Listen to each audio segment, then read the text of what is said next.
Because we know those hoes wasn't fucking with you, nigga. A nigga that thought he was Stone Cold Steve Austin got your bitch pregnant, nigga.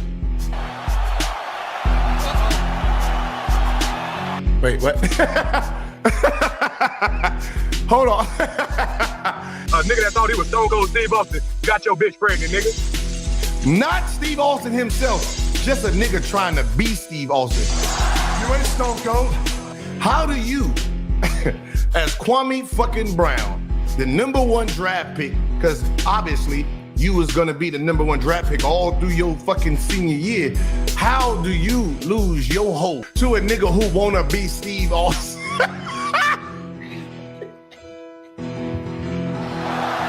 You want to drink a beer with the real Stone Cold Steve Austin? A nigga that thought he was Stone Cold Steve Austin got your bitch pregnant, nigga. Can you imagine your girl going around with the nigga who's running around trying to be a wrestler? Hey, that nigga was in your bitch like, yeah, give me a hell yeah.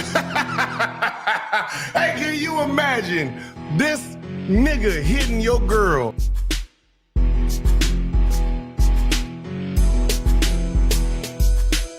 I guess she didn't like Mama Cooking. She let a nigga who pretended to be Steve Austin go wrong. Hey, you're forever losing your women, for real. Hey, you lost one to Cold Stone, and you lost one to a biker nigga. I see you on the back of a motorcycle with men. I don't say nothing. You're the #1 pick in the draft, and your motherfucking girl on the back of a bike. Whee! Go, daddy, go. I want to know why. Because you ride that stupid bike. Not the hell of a nigga. You didn't lose your hoe to a nigga wanting to be Steve Austin. Coming on the stage, yeah.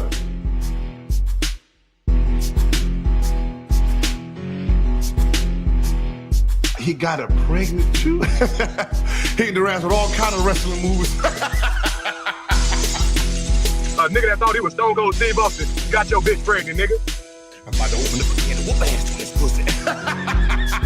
A nigga that thought he was Stone Cold Steve Austin got your bitch pregnant, nigga. This nigga lost his girl to a nigga who possibly dressed like this, just like this. Who the hell is this? Yeah, what the hell do you want? A nigga like that got your girl pregnant and you running around here like you a hell of a nigga? Hell no. A nigga that thought he was Stone Cold Steve Austin got your bitch pregnant, nigga. I see you on the back of a motorcycle with men. I don't say nothing. Hey, is that why you start hanging them hoes off the balcony? Give me a hell yeah! Give me a hell yeah! Really? Steve Austin? Yo nigga went wrong. Got your girl pregnant and this nigga wanna be a whole white man. You ain't Stone Cold. And that's the bottom line. Because Stone Cold.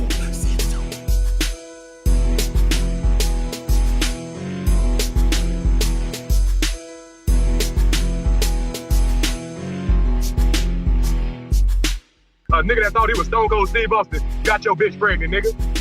God damn, Kwame Brown. This is crazy as hell, boy. A nigga that thought he was Stone Cold Steve Austin got your bitch pregnant, nigga.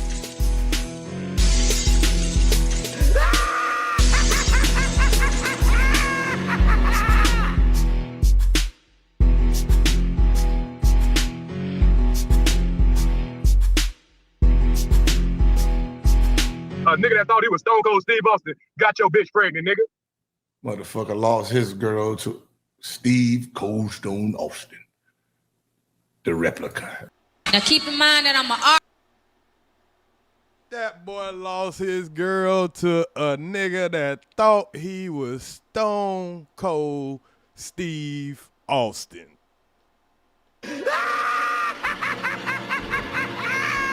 Man, what's good, man? I'm not going to take y'all through a whole bunch of intros right now, man. We about to get straight into the content. Shout out to the chat. Salute G Mama Body, KD. KD, you say you ain't see this? What's good, 40 the Splatter? What's good, Mojo, Cushman G? Star, what's good? I appreciate you, babe. You say you ain't see this. How you missed this, man? See, a lot of people missed a lot of stuff. So that's one of the reasons that I'm about to do this video, man. I realized that damn, you know what? I haven't did the reaction to why Kwame is so hell-bent on being mad at me, y'all. Because that boy there is still mad. Why is he mad? Because he got punked in the locker room. EARZ didn't get punked in the locker room. You know what I mean? He mad because EARZ don't want to be his friend no more. Oh, you would act like you don't know me. Why you don't know me no more? Oh, man, I don't like that. Oh, you working for Gil. Man, see, what it is the man can't compete with Gil. He can't compete with Anton. He can't compete with none of these people that he always putting their name in the title. He can't compete with LeBron. He's mad that his career didn't turn out like LeBron. And he want to take all that out on EARZ to the streets, man. Damn, bruh. Are you mad about because Gil exposed you? Since we set the mood. Since Gil exposed you, let me remind y'all how many times Gil exposed this guy. Let me remind y'all. Do y'all remember this? Hey, KD, was you here for this? Hold on. Let me see if you was here for this. Let me see if you was here for this. Hold up 1 second. Let me get it on the screen right here. You know what I mean? Let's see. Is this what you got mad at, boy? Is this what you mad about? Since we set the mood, what Magic say? Well, he ain't lying. He ain't lying. Now tell us, like, walk us through that night of the McLean window breaker. Bro, McLean window breaker. I was there, bro. He was there. there. Everything, right? I think like maybe Jared Jeffries or someone set something up. Me and some of the young bulls, Pete Ramos was supposed to go pick him up in the limo and hit the club, right? So we all pile into the limo from downtown DC, and we fly out there to pick up Kwame. Bruh, from the minute we pull up to the crib, it's mayhem. There's some chick running out the front door screaming. What? This big dude comes running out behind her. It's Kwame. There's chasing her around. It was Coochie Kwame? Right? I mean, it's nighttime. We're about to go get it in. He's chasing this girl around the house. Why are you chasing that girl? I don't know what happened. What happened? She got tripped up, but she must have got a beat on him. Because she came around a second lap and came out the house again. That girl that lapped the house. Shook. We sitting in the limo watching like, what the fuck is going on? She jumps into this, like, it was a big-ass Mercedes or a big-ass sedan of some sort right in front of the house. The S550. Yep. S550, bro. Big diesel-ass. And, you know, back in 2004, joints was diesel. So she gets in the joint. She gets in the car, and Kwame finally comes out the front door again looking for her. We see him looking through he's cussing. I mean, he's stumbling. You could tell the kid was slapped, right? Yep, that's Kwame. That's him. She must have made a peep or something. You know what I'm saying? Peep. And she was hiding in this car. And ducked Please down. don't find me. Please don't Man, find this me. dude walked right up to the window, bro. When I tell you he hit through that thing like saran wrap, he smashed the front window. Hey. That boy a Boom. terrorist. Caved in the front window. Girl got out the other side. Wait. Yeah, it was wild. It was nuts. Is that what you mad about? We in the limo, like, yo, what is going on, man? Like, we going out. Kwame chasing some bro. Did he put anything on his hand? I mean, at the time, bro, he was still chasing Shorty. So No, but I'm saying he just punched that natural ain't just bro. Just naturally just punching through windows, man. This is an angry little boy. And I don't know why he hate women so much. Boy, what woman used to just beat on you all the time, boy? Y'all, I think there was a woman in his life that used to just beat the shit out of him. So now he just want to beat up on every woman. He want to chase them around, hold them over balconies, allegedly taking vagina. That boy just angry. So that's why, but when he get punked in the locker room by men, he ain't got this type of energy. Why you ain't chase Oak around? Yeah, why you ain't chase Oak around the motherfucking goddamn around the locker room? That's who you should have chased around the locker room, Oakley. Yeah. You wanted to go. You wanted to be invited. Lamar Odom probably telling you, hey man, we're gonna do this and that. And your ass, oh, I need to go. Hell yeah, Agent A, can you get me? That was your words, nigga. No shit we putting on you. We wouldn't know nothing about you at the motherfucking freak-offs until you put yourself there.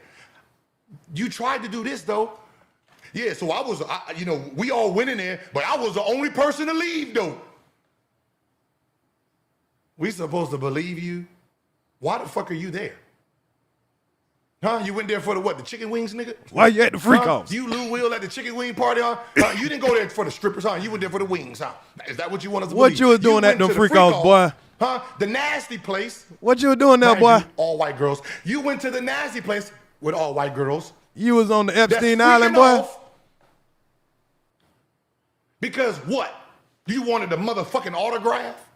Huh? You wanted to say, what's up? Huh? To Hugh? Huh? You wanted to take a picture with Hugh? Huh? Why did you want to go there? What did you hear that you wanted to go there? Huh? You went there. You asked to go there. You witnessed shit. You leaving, nigga, we don't want to hear none of that. We don't want to hear, oh, I left. Huh? Huh? Oh, I went in there and I was just looking and they was just doing it right in front of me. And I was like, ooh, no, I need to go. The fuck did you think was happening when you decided to go there? You tell on yourself all the time. See, you project everybody else being nasty, but you nasty, Nate. Always been nasty. You a nasty boy. You a nasty boy. Nasty boy. All you do is project your life on everybody else. What's good, Hemi? You get caught with coke, everybody else become druggy. Everybody else druggy. You become an alcoholic. You know what an alcoholic is, Kwame? I called you an alcoholic. You mock me. Hey, Gil, I'm drinking. Hey, it's juice. Huh? You tell everybody I'm an alcoholic. You want to know what an alcoholic is? An alcoholic is this. He has to announce, hey, everybody, I'm not going to drink for 30 days. I need to detox myself. That's an alcoholic, my people. But hold on, that ain't the video. That ain't the video I was looking for real quick. Hold up real quick. Because my question is, so if you could chase that woman around that house, you could chase that woman around the house, punch through the window and all that, why you couldn't chase Charles Oakley around the locker room? Why you couldn't chase Jared Stackhouse around the locker room? That's a damn shame this boy could chase a woman around a motherfucking house, but he can't chase Jared Stackhouse. Sound like a punk to me. Shakuchi Kwame Nene. That's his name, y'all. Y'all make sure y'all always call him by, you know what I'm saying, the name that, you know, he should have had at birth. Coochie Kwame Nene. Now, I just had the video ready. Hold up, y'all. Damn it. Because let's get this Gil video where Gil was telling about Oak downstairs. Oak downstairs. I'm sorry that I lied on you about being scared. Oak downstairs. See, everything else fits. The only problem we're having is you being scared of when MJ said Oak is downstairs. See, Oak downstairs. The Oak downstairs part is making you look like a little hoe, and I don't think you want to look like a little hoe to your people here. So That's you have to change. You had to change the whole fucking story because Oak downstairs. Check, please. He ain't called check, the please. only reason you said check, please, because we was ready to go. I got it. Okay. Got it. Let's go. See, this is the problem. You keep using stuff that has nothing to... Who said you had a problem with Oak? So tell me how the story went. I'll go on mute. Like, you know, like if your baby mama's outside, I'm like, yo, Kwame, your baby mama's outside. Don't mean you guys are going to interact. Don't mean you guys... I mean, yeah, because she might start running and he might have to chase her around the house a couple of times, punch through the window for them to interact. But if Oak was downstairs, why you ain't chase him around the club? Boy, you got a whole bunch of coochie in you. warning you she's outside. You're trying to pretend that there's this problem that you guys had. No, it was just a reference he made. Depending on which baby mama it is, we probably gonna leave together. Why is so basically? No, you probably, depending on which baby mama, you might chase her around the building, punch through the window, depending on what baby mama it is. I'm just saying, according to your resume. I made up a story that you're 95% saying the exact same thing. Remember, this story, you got to think about the story. He's talked about Brendan Haywood's story. He's never talked about inside the club. Now, how can I know the details of inside the club if I wasn't there? Remember, that's what they tried to say at first. So now he's explaining inside the club. And then the only thing that's different is now there's an upstairs, there's a downstairs, there's stairs, there's a bar, the people are there. The only thing that's changing is MJ saying Oak is downstairs. That's our only difference, y'all. That's the only thing that's different.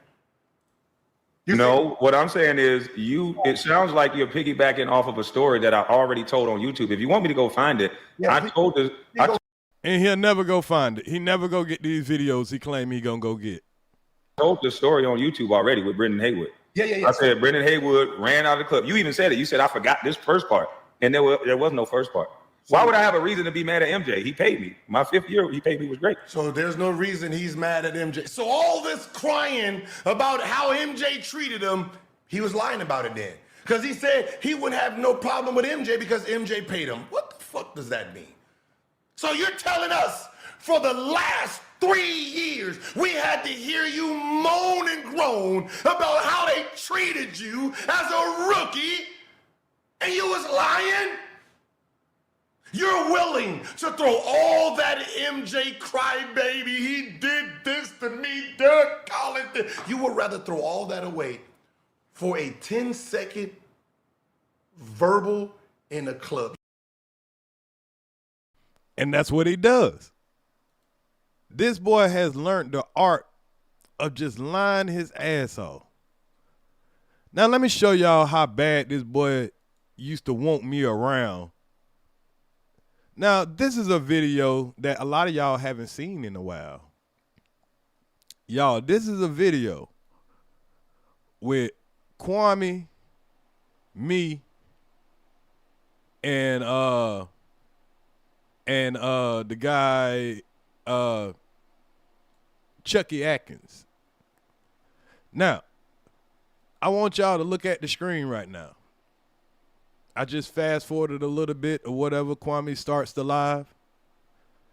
Y'all want to know why I'm the first person up there, why I came up so quick? Because Kwame called me on the phone asking me to come up there while him, Chucky Atkins, and Gil was about to do this live. Because he had it in the title that they was about to do this live. Right. So if I would have seen this any other time, I wouldn't even come up, because why would I come up? This is between y'all, ex-NBA players. But being the coochie that he is, he needed my help. So pretty much he wanted me to come up there to help him troll Gil. He needed a distraction. He already knew a lot of truth was going to come out. He knew a lot of truth was going to come out. So this is one that nobody has not gone over yet, because a lot got exposed during this live. I just sent Chucky the email, so I'm just waiting on him to jump up here. Did you hear all the lies on that lame ass nigga panel? So you hear him saying, I just sent Chucky the email. Hold on, let's see if he even tell people that he just asked me to come up. Not because you accomplished anything, my friend. Let's hear him hate on Gil. Then you said Golden State. I don't know if you were saying Golden State was a good team or not, but they didn't even make the playoffs. They were a horrible team at the time. Right, yeah. Y'all gonna remember. But, man, it was. So y'all remember when the nigga asked me to go fishing? I got to find that part. This is a long live, so I don't know if we'll get to that part. But it's in this video when the nigga want to go fishing is. The boy wanted to go fishing with me. But then they turn around and try to act like EARZ wanting to go fishing. Well, nigga, I don't want to go fishing with you. I don't want to hang with you, boy. You think I couldn't have went and hung with this nigga? We was cool for what, a year and some change? We both from Brunswick. We know all the same people. You think I couldn't have went and hung with this nigga? I don't want to kick it with you, nigga. See what type of nigga you is? Yeah, boy, we got that video. See, I put a little surprise. Y'all wasn't expecting this when y'all seen the title, was y'all? Y'all wasn't expecting this video when y'all seen the title. Y'all was just coming in to support, but y'all ain't know I was about to go over this video. Mr. 38 Special. It's funny sitting there listening to you talk that gibberish bullshit. And at the end of the day, why does $100 million nigga care? Nobody still want to answer that question. Why is this $100 million nigga so into my motherfucking business?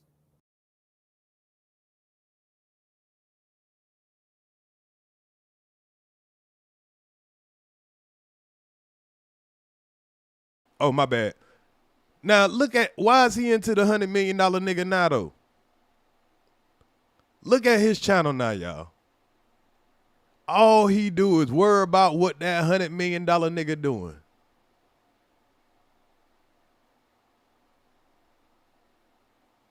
All he was worrying about what that, now look at him still. Gil that made a whole nother $100 million and he over there watching his page. Oh yeah, look, see underdog done left. Look, I'm happy now. Cause back then, y'all gotta remember, the nigga was, you know, he wasn't that nigga no more right now. But you know, he was coming down, but he still was better than he doing now. Even at this time, he had to fell off majorly, and he was needing ears. He was needing ears for everything. He calling me for a locker room talk. Why are you calling ears to come on your panel with Chucky Atkins and Gilbert Arenas? Y'all know why? He knew I was going to fuck with Gil. He knew I was going to aggravate Gil because this the same video where Gil told me to shut the fuck up because I pissed Gil off so much. I'm over there fucking with him and shit. It ain't to the nigga get into his motherfucking feelings because he got punked in the locker room, and I said I understand, and I really do understand. I guess that was just my natural reflexes that made me understand why a nigga like this could get punked in the locker room.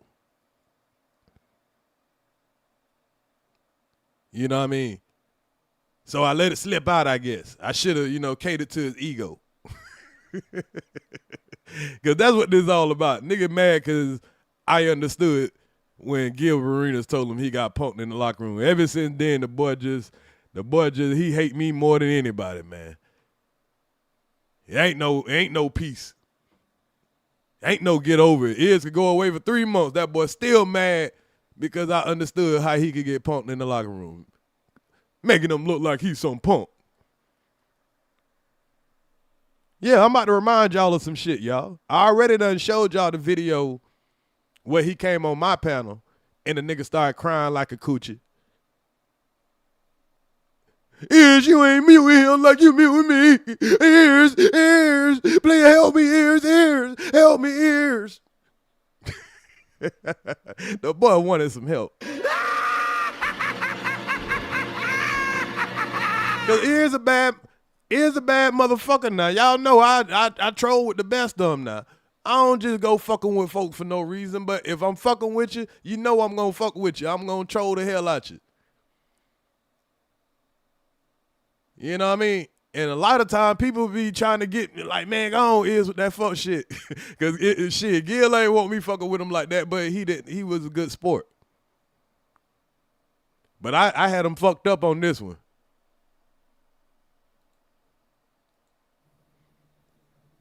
But let me copy this goddamn link. I'm gonna email my boy. Yeah, my boy say send the link. Let me goddamn get the link from my boy. And he sent me the link in my text message. I ain't even had the link. I ain't even come in the chat. The nigga just, you know, he sent me the link. And then he dropped the link. And then the nigga, Rare Money. I guess he thought that meant him come up too. I don't know. Maybe he called Rare Money too. I don't know. Let me get the link. Email. It's coming right now. All right. Let me say an email out loud. I bet some of y'all believe that shit. And it kind of make it feel like the nigga might have set me up, y'all.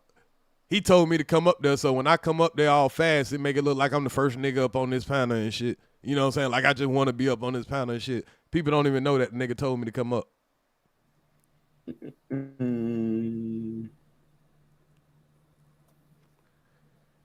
And shit, if I wouldn't have act right on this time, shit, the nigga probably would have got there, threw me to the wolves back then too. I didn't even know what type of setup I was walking into, y'all. You gotta be careful with these cooches. Hold on, man. Let me go up a little bit. This is content. You need to put that behind a paywall, member. Oh, hold on. Let's go back a little bit. Let me get the link. Email. What's going on? What's going on? Hold up, y'all. This shit won't let me fast forward without, going too far. What's going on? What's going on? I'm trying not to. You need to put that behind a paywall, boy. I'm talking about Jack. You got some good content there, boy. Yeah. I'm talking about, they say the fire and desire. Yeah, I wanted to choke that nigga through the phone, all that talking he be doing. I don't know what Gil trying to prove, and I don't know what he talking about, but right. The link is in the chat. And I think he was telling me, I ain't gonna scoot up too much more, but I think he was trying to tell me about the link. I mean, the live that I had did the day before, and I should have put in there. What's going on? Now, this is when me and Kwame was cool, y'all. What's good? What's good? Ain't that now? I'm wait. He say, I just sent it to his email. Okay, no, I'm talking out loud. I just sent Jackie the email, so I'm just waiting on him to jump up here. Did you hear all the lies on that lame ass nigga panel? I listened to some, but I can't listen to that nigga shit that long, man. Plus, I was handling some business and shit. But I listened to some where he was talking about what you were just talking about. Man, that boy there funny as I don't know. That man say he was 20 years old. He was 21. The man say he ain't get tortured. He ain't get bullied. But he detailed out he almost got drowned. He got slapped out when he licked donuts. He got slapped out when he put powder on donuts. Then he said Chris Milne is a damn gang member. I didn't know that. I ain't know that either. I ain't never seen him throw up no gang signs in none of his videos or nothing. Yeah, I thought he was supposed to be real. But you see what he was doing. He was throwing a whole bunch of dirt on Gil's name or whatever. And I know I'm supposed to come up here to help him troll. Because he needs somebody to, agree with him. So, okay. I know we trolling Gil. Let's go ahead. He ain't supposed to say nothing.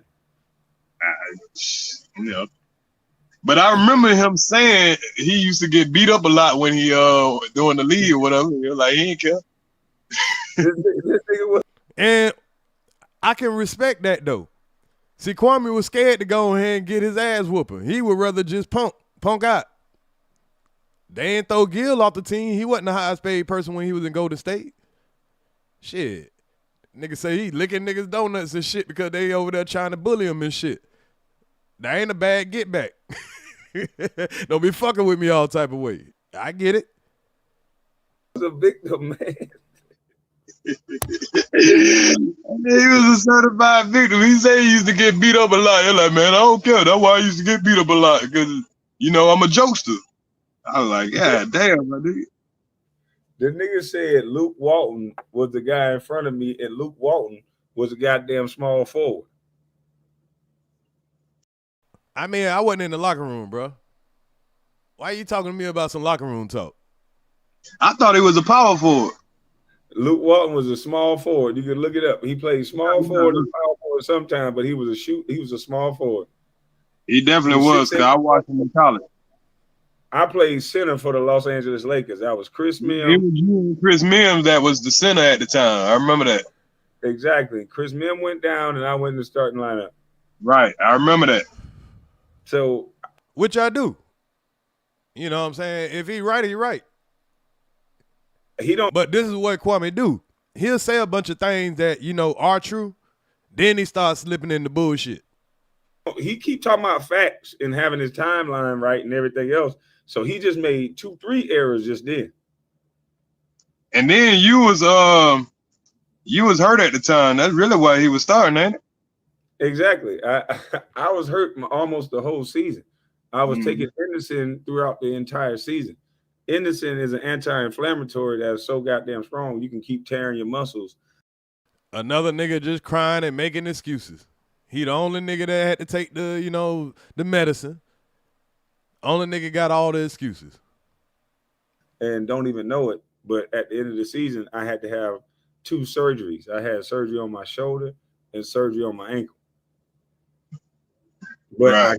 I could have just gotten surgery that year before. Oh, yeah. And that allegation came up, too. That's why they got rid of his ass. Always hurt, always getting allegations, always drunk. Just blowing away a golden opportunity. And all the nigga doing is crying about it. Oakley say he be in his own way. He ain't said shit about Oakley. That nigga ain't doing a whole bunch of lies about Oakley. But he got everybody else name in his title. Got LeBron name in his title. Got Dwight Howard name in his title. The day the nigga got Tracy McGrady name in his title. Damn, what? I mean, Tracy McGrady just said you was trash, bro. He said that shit a long time ago. Let it go, bro. Let it go. You got punked in the locker room by Tracy McGrady too? Now you got all this shit to say. Just let it go, bro. Got everybody name in his title. And then cry because EARZ got his name in the title. Talking about coochie shit. Because I knew that. I could have got surgery that year before, and then going into my contract year, just go ahead and get all this fucking crime, man. I had to, because I went see what happened in my contract year. Because see, I was having all these surgeries and people was bullying me. Coochie Kwame, is this not coochie shit? Y'all keep it real now. Even the people that rock with this nigga, is this not some coochie ass shit? Now that we look back on it, you know what I'm saying? Like, at the time, we all done been victim to feeling sorry for this nigga with all these coochie ass excuses.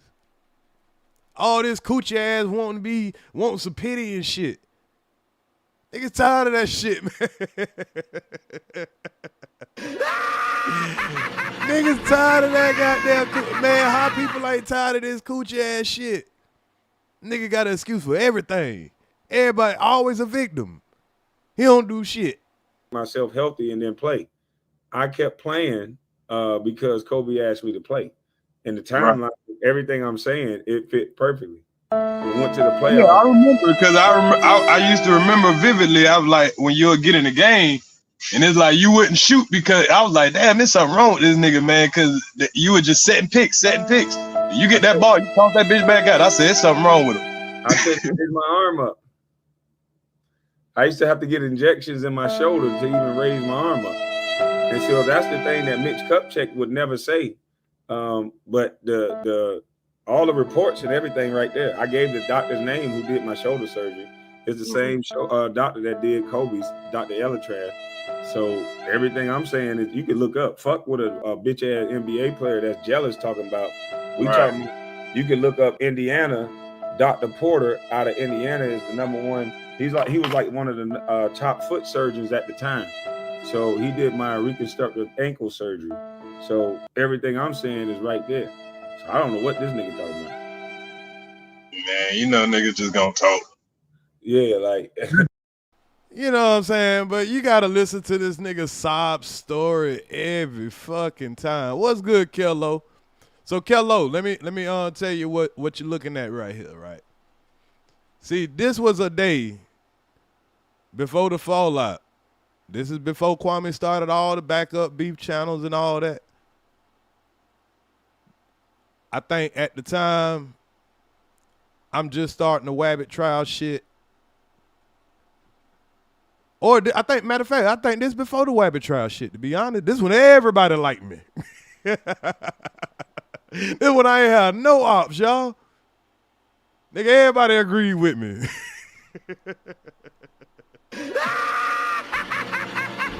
This is when I was fresh meat, boy. This is when I was fresh meat. I was the best nigga in the world. So Kwame had done got down, hit me on the phone, Kello. Asked me to come up here on the panel with, because he knew Gilbert was coming up. And his other teammate, Chucky Atkins, that he played with in, I think in either Detroit or Washington. But it was about to be 3 NBA players. EARZ ain't in the NBA. But he wanted me to come up there to help him, you know what I'm saying? To help him because, you know, the nigga always need help. You know what I'm saying? That's all he want to do is talk.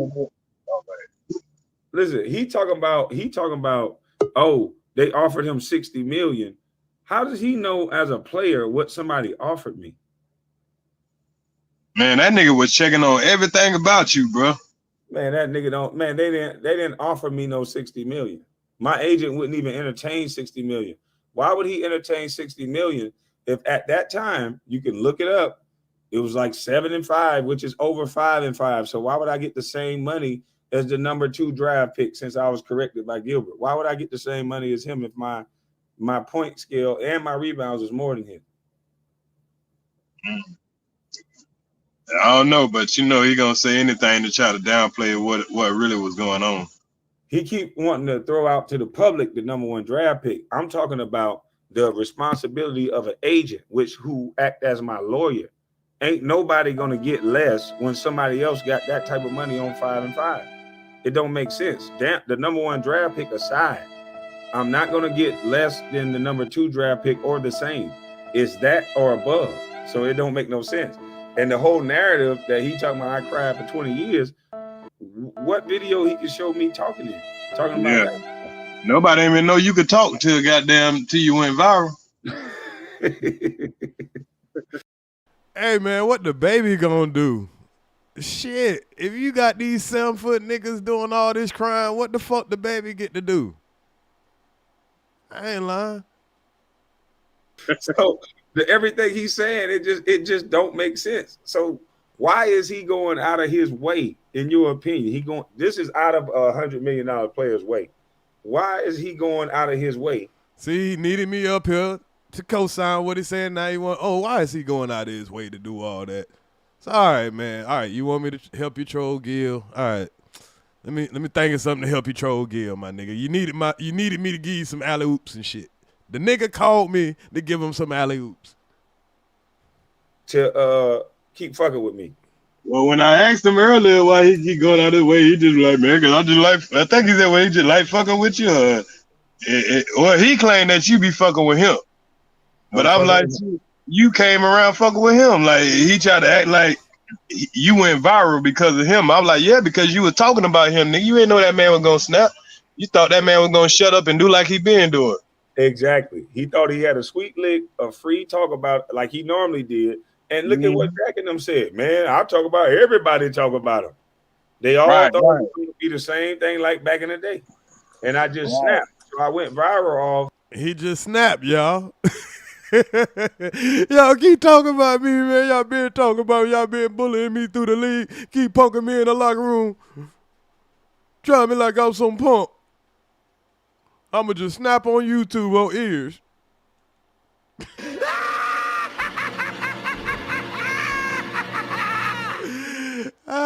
Boy, if you don't get your chicken-eating, watermelon-munching, corn-chip-smelling black hole, looking Kool-Aid, drinking, eat-the-bone-cracking afro, having cotton-picking Jordan 4s, wearing thug life. Man, that boy, damn, y'all, I'm catching the wrath of 20 years of, getting bullied, getting punked in the locker room. People not knowing that I can speak. So he keep talking about the number. Now I don't know if he called. Rare Money also, or just Rare Money and wanted to be up there, and you know what I'm saying, in the conversation. I ain't want to talk to all these niggas, man. I'm like, shit, if you calling me to come up here, I wasn't even planning on even doing no YouTube today. But if you call a nigga, you want EARZ to be your friend so bad. Cool, my nigga. Cool. I'll come to your live stream with you, Gilbert Arenas, and Chucky Atkins. And I keep trying to explain to him, bro, you had people come up here. You said I punched through a window to get at my baby mama. Was you there for that? Oh, shit. I didn't even know that was in this video, y'all. Was you there for that? Hold on. Was he there for that? I know who was there for that. Just straight drunken, whatever instinct, heard her in the car, ran up to the window, wow, smashed the window. Other side, he started chasing her again. Wow. Me and Pete Ramos. So Pete Ramos was there. I think my nigga Al was there. By Fitch, right? We sitting there. We in the limo, like we can see everything right here. Hold on.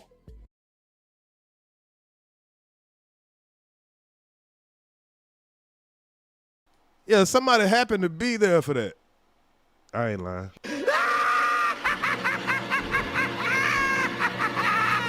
Somebody happened to be there for that. No, but I heard. Okay, you hear it. So you going on the internet as somebody that people are gonna act like you know me and you really be around me. You're gonna go to the internet and say things you didn't see. You on niggas' pages saying I'm violent, I get drunk and I beat up people, but none of these stories ever came out. I said, don't you think that could be a reason why I lost some subscribers? No, that don't got nothing to do with it. No, it ain't got nothing to do with it. It's shit that you said out your own mouth. So way back then, we didn't understand how much of a victim he was. Coochie, I'm sorry. Because he was giving these Martin Luther Kwame speeches. So we still feeling sorry for this bitch ass nigga. I'm sorry, coochie ass nigga. I don't want to call him no bitch ass nigga. That's too. He got to get degraded from a bitch ass nigga.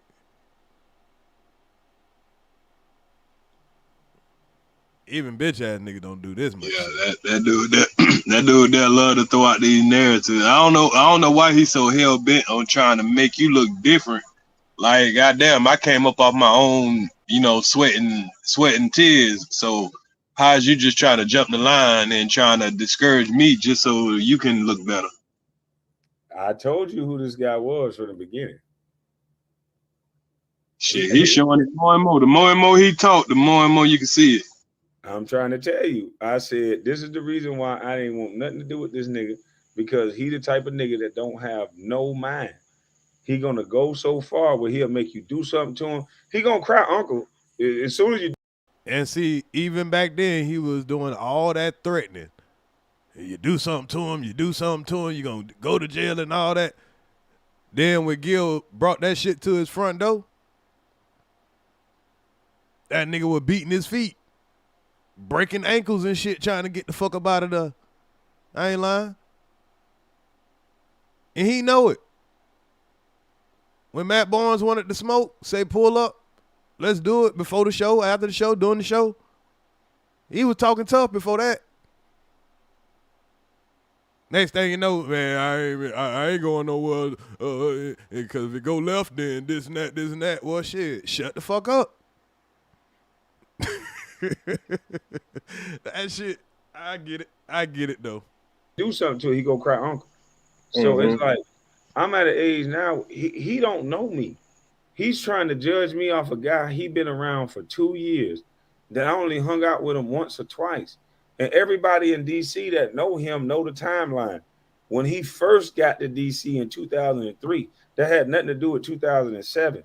He brought this emperor jury on his birthday. And right then and there, I knew this nigga was a clown. I say, man, this nigga right here got to be a clown. This nigga brought an emperor necklace, emperor motherfucking bracelet. The shit went down damn near to his elbow almost. And then Gil was like, nigga, I don't remember no shit like this. But this is the story we was listening to, what Kwame was telling us about Gil. This nigga was convincing us that Gil was a failure. Because Gil wasn't on YouTube.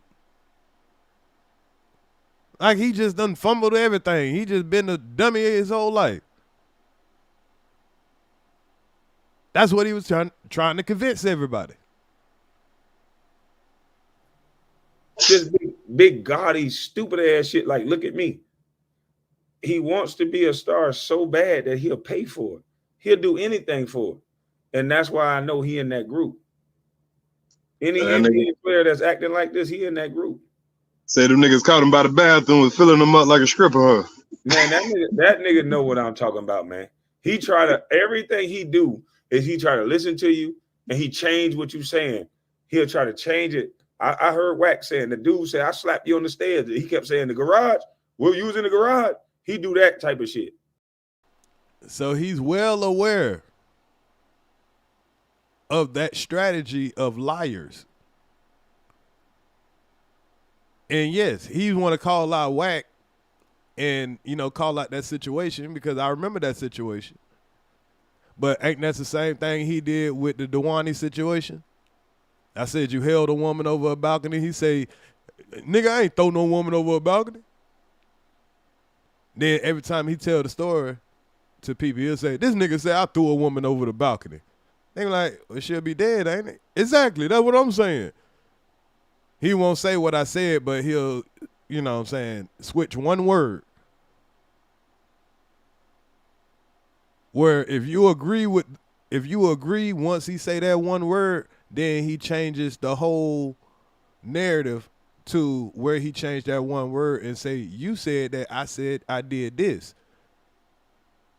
And if you're not careful, you'll done fucked around and said, you know, agreed to something that you didn't mean. And niggas will use that as a way to, you know, carry a lie.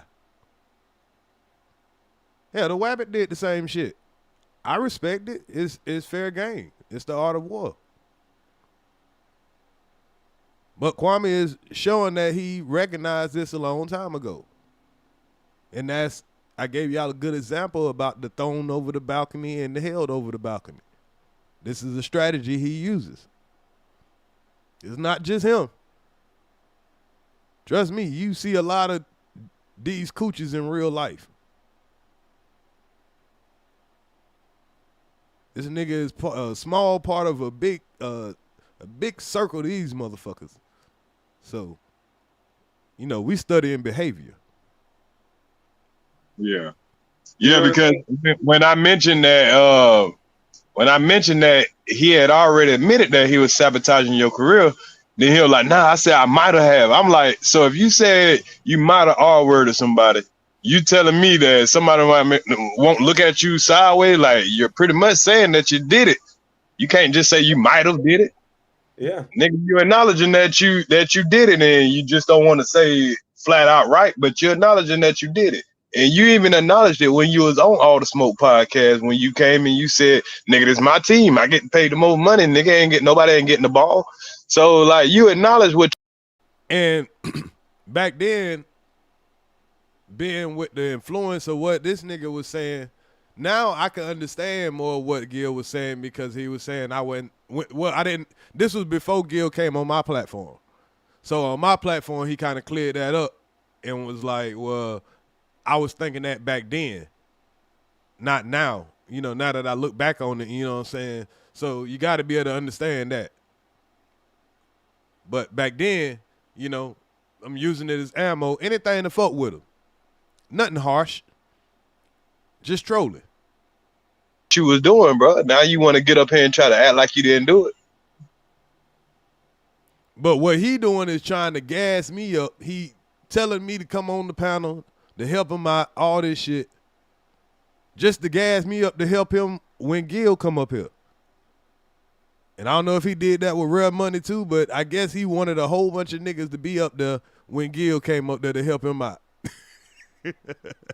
He just throwing two niggas in front of him. I ain't even realize I was a nigga that he was trying to throw in front of him from that gill smoke. Yeah, they say he need to distract me from my truth. He can't think past the ball and a hoop. That nigga that's stupid. That's all he keep talking about. He go way back to basketball when we wasn't talking basketball. And if we was gonna have that, I just kept asking, like, why do you keep answering questions about me? Ever since he's been on the internet, I just been asking him one thing: just please stop talking about me, dog. Please stop talking about me, dog. Right. Wow, that's amazing right there, y'all. All he want Gil to do is please stop talking about him. You stupid? Are you a stupid person? And you're just asking questions because you're a stupid person. Really, bro? Should we go look at Kwame page one more time? Like, should we just go look at his channel real quick and see what maybe his last 10 videos been about? Can y'all guess what his last maybe 10, how many videos y'all think out of the last 10 videos been about Gilbert Arenas? I'm going to say about 4 or 5. Man, how can't you just answer a guy's simple request? Say, please stop talking about me, dog. Every time, I'm not going to talk about you. I ain't going to say nothing about you. And then as soon as he's asked another question, he talking about me again. He ain't shoot me no text and say, hey, man, I feel like you said that you was talking about the boss or Skinny's boss or whatever, Chain Gang Punk boss. Please don't do that or I'm going to goddamn start talking back about you. He ain't do none of that.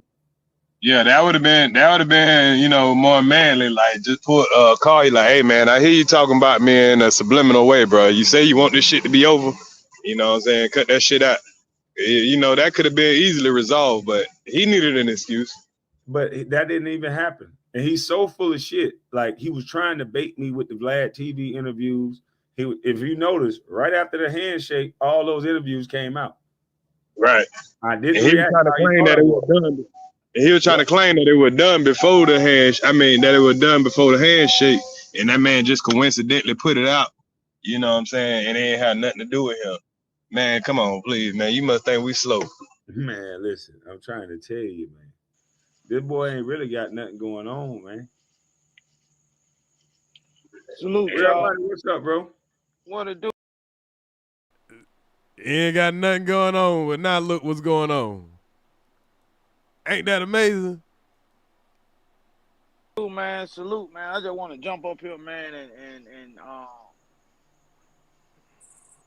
get at the chat, man. They tripping, man. They think it's you just come in here and say what you want to say and all that. Live, man. You got jokers, man. They junk on members. You can't even say nothing than other folks, and then they come over here and want the rules to be different. No, homie, don't work like that. Right. Y'all tripping. Keep on doing what y'all doing, Ma. Zap them up out of here, man. Fly them up out of here. Fly them up out of here. First class, man. Yeah, they come over here, man. You can't type with nowhere else. So you them days they just got there running rampage in the chat. Them days over. Yeah. Over there where they at, they put it on members only. So yeah, you can't even type. You can't say hello. Yeah. Which is all cool. You know, ain't nobody tripping on that. Damn, y'all. I was over here goddamn monitoring this nigga channel and everything. I forgot that nigga was trying to use me as a co-host, man. That nigga was trying to be my goddamn bestie. I see why this nigga hurt now, y'all. I'm starting to see this shit. That's cool, but at the same time, don't come over here and then you know you think you're supposed to come and do what you want to do over here when you know it's rules and stipulations. And it's funny how they don't see it that you leave the chat open for you to give an opinion and all that, but they don't know how to do it. They want to be disrespectful and listen to this nigga. He said, she said stuff in here and all that stuff like that. These niggas been coochies all along. Just giving your opinion, a respectful opinion or whatever. God Damn. What the fuck is this nigga talking about? Nigga ain't nobody's son, nobody. Nigga, we two grown ass men. I understood the aggravation of what he was going through with hearing that lying ass nigga. So when you actually cool with somebody, you don't get in your fucking emotions about them, you know what I'm saying, reacting to what's going on. Yeah. All they try to do is cause division. This is their only They listen, they hate you at this point. So at this time, y'all, I'm referring to the last time I had a panel and Gil came up on my panel. That's when Kwame, you know, acted like a coochie on my panel. EARZ, you ain't muting him, and all that shit like that. Y'all remember that? Hold on, I'm gonna make you fucking remember. I got that motherfucker on deck. Hold on. I'll pull it up for you, make you remember it real quick. It ain't gonna take that long.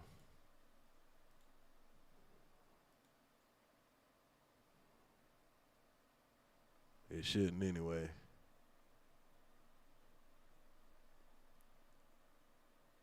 Give me 1 second.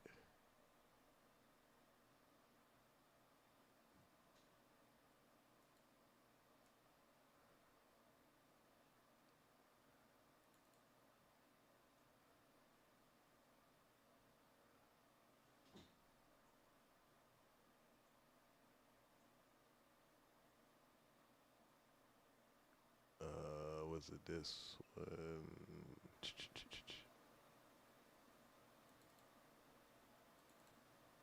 The good thing about having things on video is you can go back and rewind the video. After you say, Kwame, go ahead, let them talk, bro. We stop, we let them talk. And then next thing you know, I'll start back talking, rewinding to a point, and here he go start talking again. You can go back and see that on video. He do it. It was like that. I was just listening to it. I was like, okay, he right. He did cut him off that time. But it was times where both of y'all did it, but I couldn't catch both of y'all. Like, I'm like, damn, I don't know who to stop now because I don't know who about to say what. So I just tried to let it go. So well, like, fuck. Man, though, I'm gonna match the energy that's given. Right. Every time you told me to stop, I stop. I'm respecting the hope. You say, Kwame, stop, I stop. Then when he go, then it's time for me to go. He'll cut me off every single time. So no, I'm gonna goddamn cut your ass off a few times. That's point blank period. That's how that works. We two grown ass men. I understood the aggravation of what he was going through with hearing that lying ass nigga. So when you actually cool with somebody, you don't get in your fucking emotions about them, you know what I'm saying, reacting to what's going on. You gave him the benefit of the doubt, man. I was like, that was messed up right there, man. That title. You gave him the benefit of the doubt. And to put that title the way he put it, that was messed up. But you know how. And as y'all can see, in this clip that I had clipped up, this is the clip that I sent to Kwame to prove to him how he, you know what I'm saying, nigga wasn't cutting you off and shit. Nigga, I've been helping your ass through the whole motherfucking video. Nigga, you got embarrassed. You start acting like a little coochie.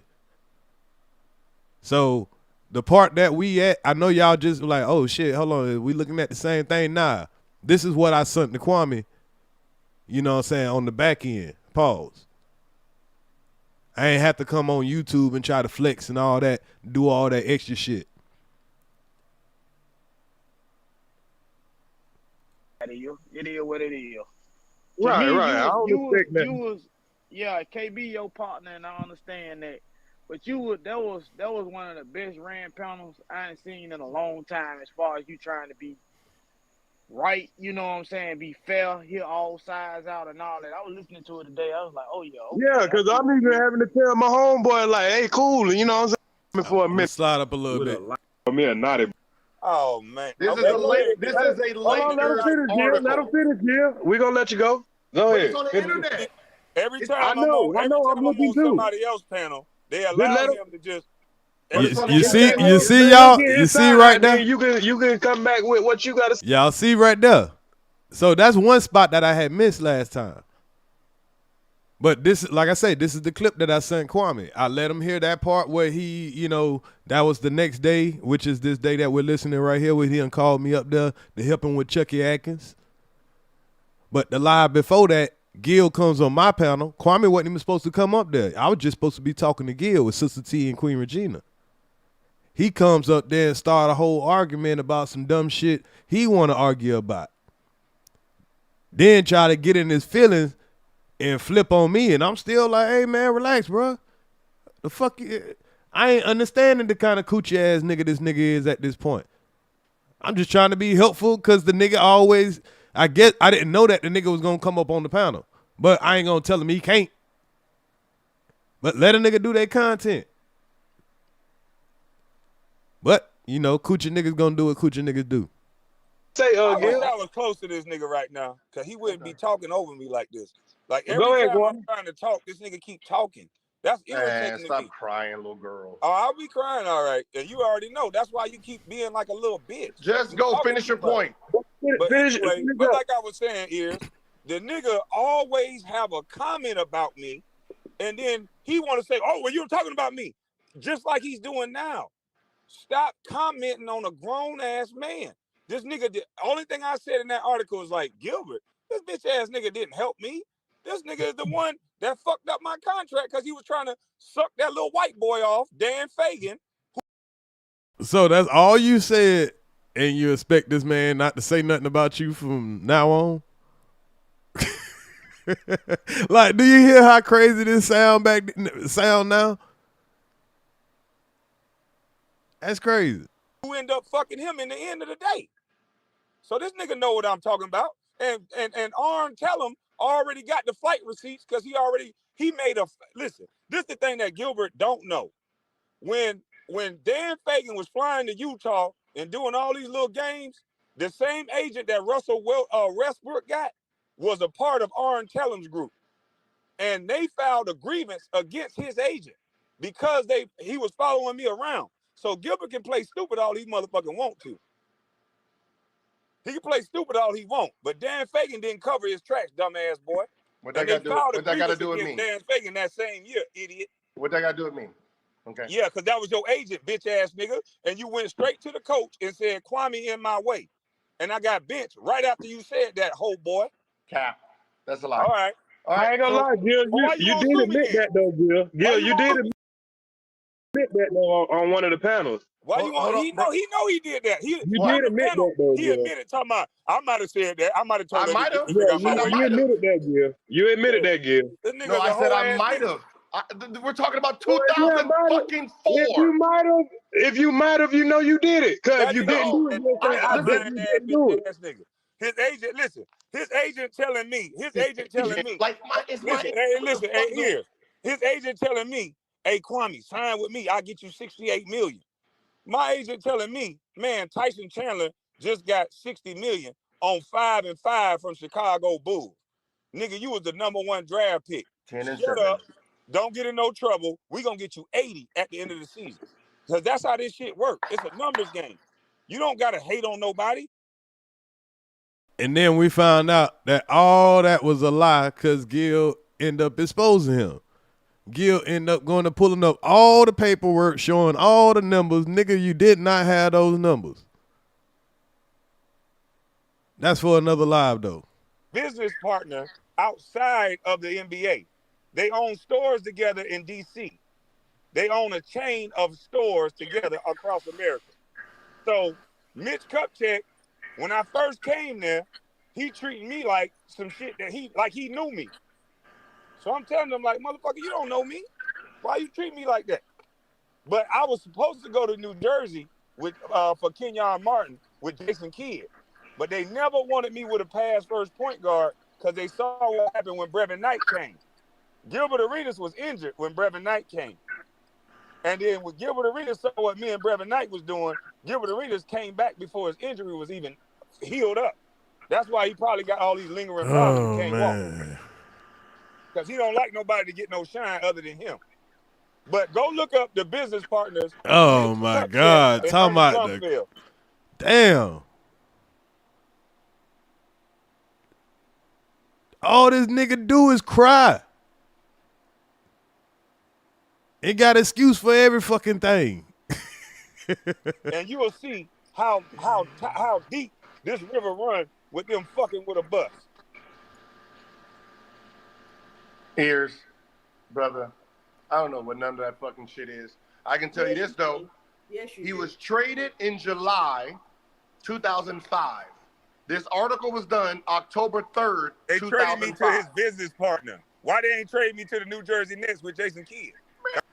What the fuck that got to do with anything? That's some coochie ass shit. Why they ain't trade me with Jason Kidd? This boy got a lot of trauma.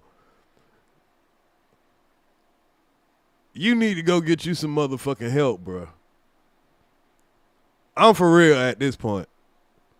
You know what I mean? You really need to go talk to somebody. But you got some serious trauma.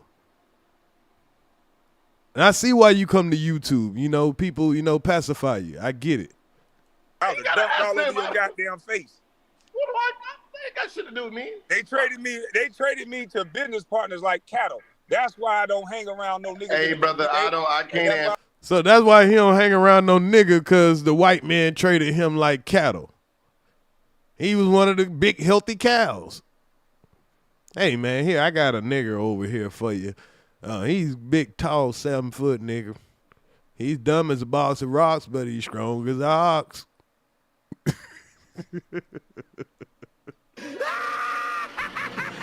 Yeah, this nigga, he could run fast. He could jump. Well, he could kind of jump high. He could jump high enough to dunk a basketball. Yeah, man, get that nigga some extra imaginary money, make that nigga think he's better than the mother nigga. Yeah, we could control that nigga.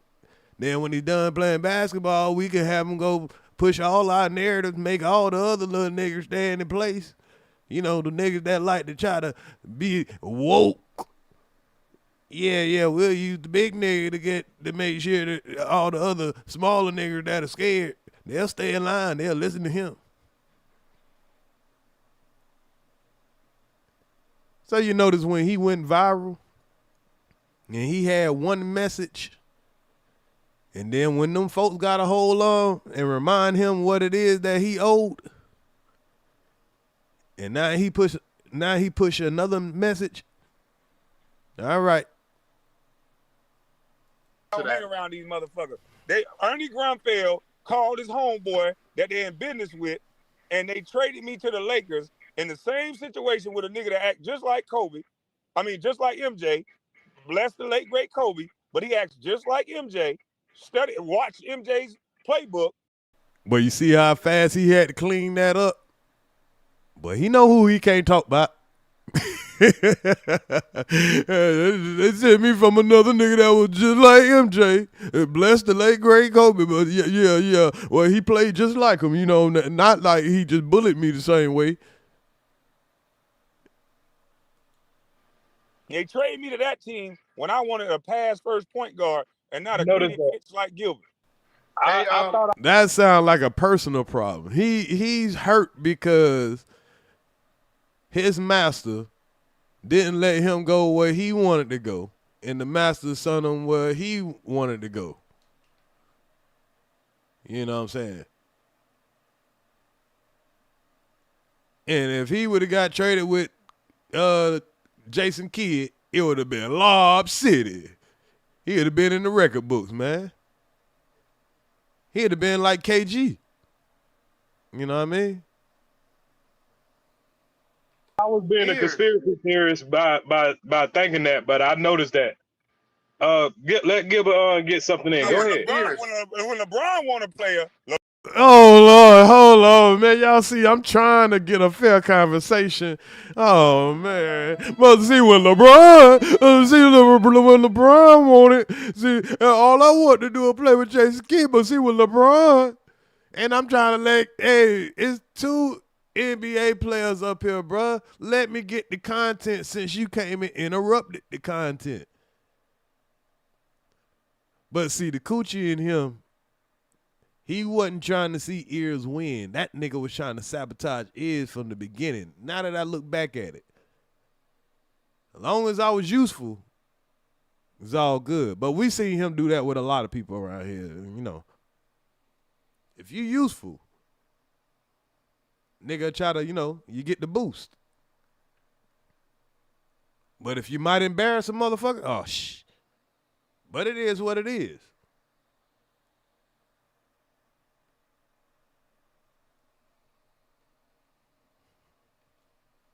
LeBron get any Oh player he my wants. God, nigga, LeBron get any goddamn we've player heard he you wants. say LeBron this to trade story his whole team 100 away. times. Let him get one in. Let him get one in, Kwame. Let him get Hey, one look, in, hey, Kwame, Gil, so hey, it ain't Gil. being biased. Let him get one in. Let him We done get one heard in. this. So it ain't being We done biased. heard the same story 100 times.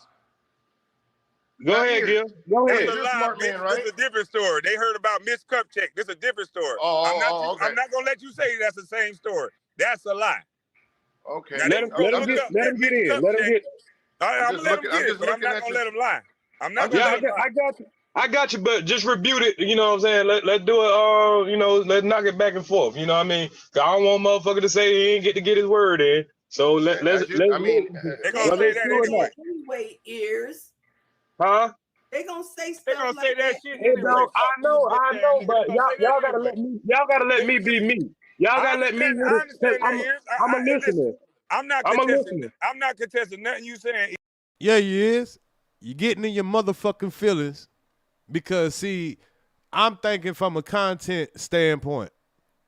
If I got a dispute with two NBA players up here trying to get off their situation, I'm not just catering to just your feelings or the person's feelings that's on the stage. I'm trying to have a great debate so the world could see. But this nigga don't want to have a viral moment. He want to have a coochie moment. We're trying to create a viral moment. That's what I'm thinking in the mind state of. And I wish I would have threw Regina ass off of there. Because my beef with I don't have the same beef you got with another man because of your personal goddamn feelings. I don't move like that. Now I'll help you troll a motherfucker, but shit, nigga, what the fuck I gotta hate this man for cause you hate him? Fucking weak ass nigga. Years, but if you not gonna say that, you a fool. They gonna say that regardless. I already know, Well, then let but me talk then, Kwame Brown. we gotta leave as the audience, we gotta at least hear it so we can make our decision. But That's as what a I'm man, saying. as a man, as a I'm man, though, listening is as a we can't let I'm the nigga listening say as it's a the kind of same thing though. We I can't understand. Look at this nigga just interrupting me all on my goddamn panel. Can I talk on my own fucking panel? Damn. Nigga don't know when to shut the fuck up. Just coochie just flapping. Let me ask you this. Let me ask you this. Did you hear me say Mitch Kupchak name any other time? No, nigga, you was trying to move the goalpost. Nobody want to listen to you move the fucking goalpost. The nigga was so bad trying to move the fucking goalpost, and he was mad. He was mad because I'm like, bro, we don't want to hear you move the fucking goalpost. No, I didn't. Then we can't let him say it's the same thing then. But we gotta at least let him tell his lie so you could debunk it. Okay. If he's lying, you know what I'm saying? But I at least want to hear it. He I at damn least sure want to hear lying. it. I at least want to hear it though. So he can't put it on video. You know what I'm saying? But say what you gonna say, Gil. See, I ain't realized the coochie mentality back then, right? So this type of critical thinking that I was doing, this type of thinking for myself that I was doing, this was angering. This was angering this coochie ass nigga. I didn't know. I just thought I'm just being a man, nigga. I can fucking make my own decision. I don't need a nigga to tell me what nigga could talk and when I could talk or what I could think and all that shit. I don't operate like that. So this angers a coochie. This angers niggas like that.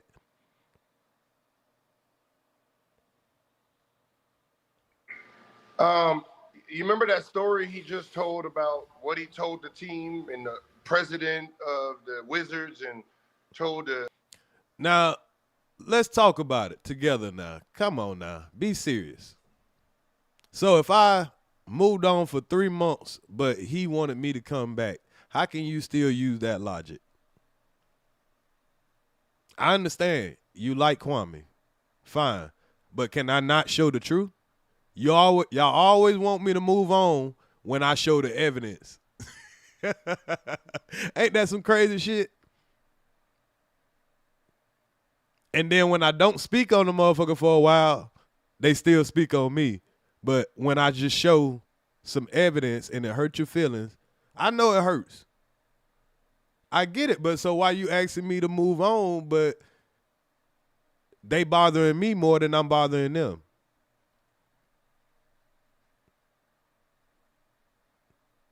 That's all I'm saying.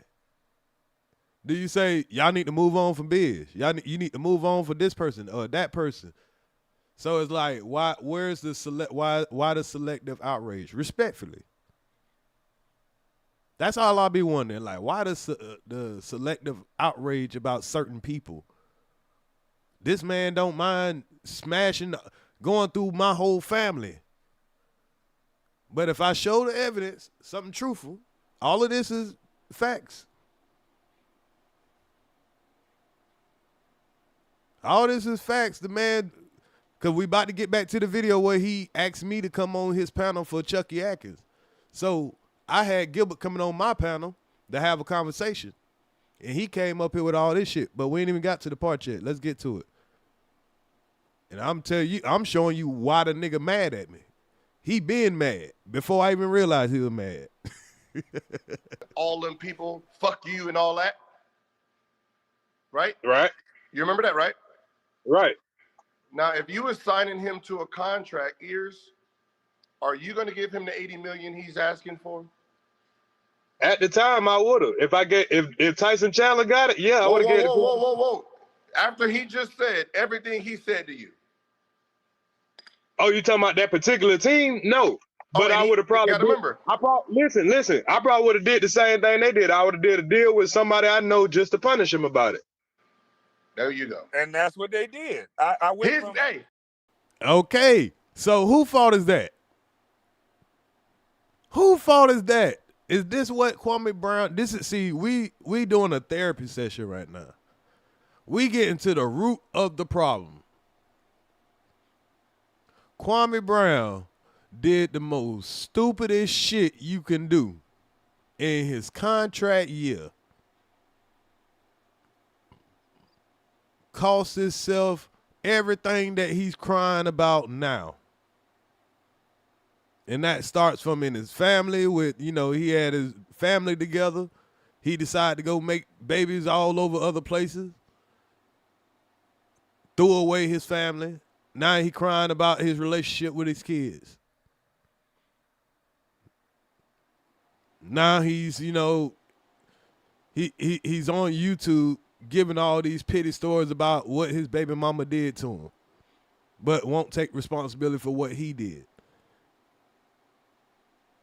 His basketball career, yeah, you could have had your opportunity in another city, New Jersey or whatnot. You decided to tell them folks to kiss your ass and this and that. Now imagine if they would have kissed his ass and did what he said. He would have been bragging about that right now. I made them motherfuckers. I'm that. Yeah, cause I'm that man. I'm a. What the fuck he like to say? Damn, what's his quote? I forgot. Yeah, I'm the man. I'm a man. I made them people do this, and that. Them folks, nigga, they made you do what the fuck they wanted to, boy. Yeah. Traded your ass like cattle, just like you said. Hey, Queen Regina, his behavior is why he got a $25 million. His behavior? Oh, shit. I might have left my mic on mute, off mute when I giggled. I think I giggled, y'all.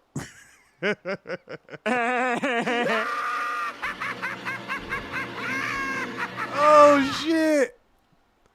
I see why this nigga hate me. I'm the only other man up there, so it had to be me giggling. I think that shit was funny, though.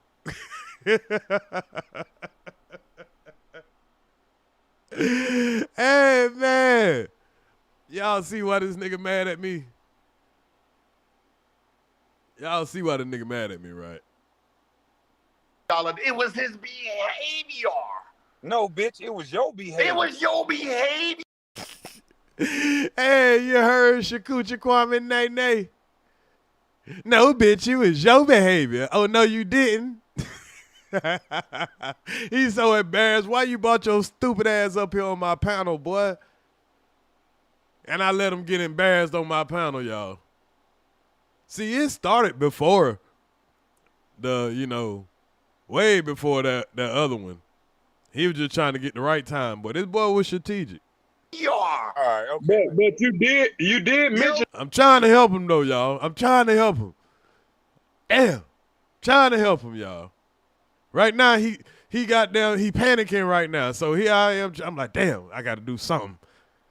Gil just fucked him up with that one. Gil just dropped the bomb. Your pussy ass couldn't handle that heat, and your ass didn't show up. You did mention that you sabotaged his career, though. Yeah. You did say you sabotaged it. No, I didn't. You said that. Were you involved with trying to take the music from Mo Spears, Mr. Arenas? No, ma'am. Okay, because I thought I got him on text. No, you don't. It's okay. So I guess Queen, she seen this too. So she like, damn, boy, this nigga sinking, but I gotta change the topic.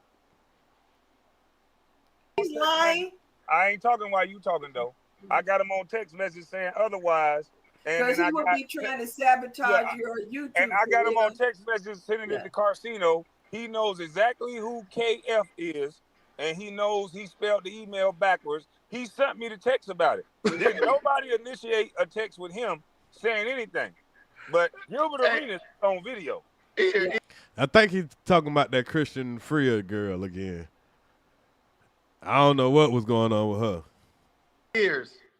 So he was trying to Queen Regina. Hey, Gilbert, I'm sorry. I'm sorry I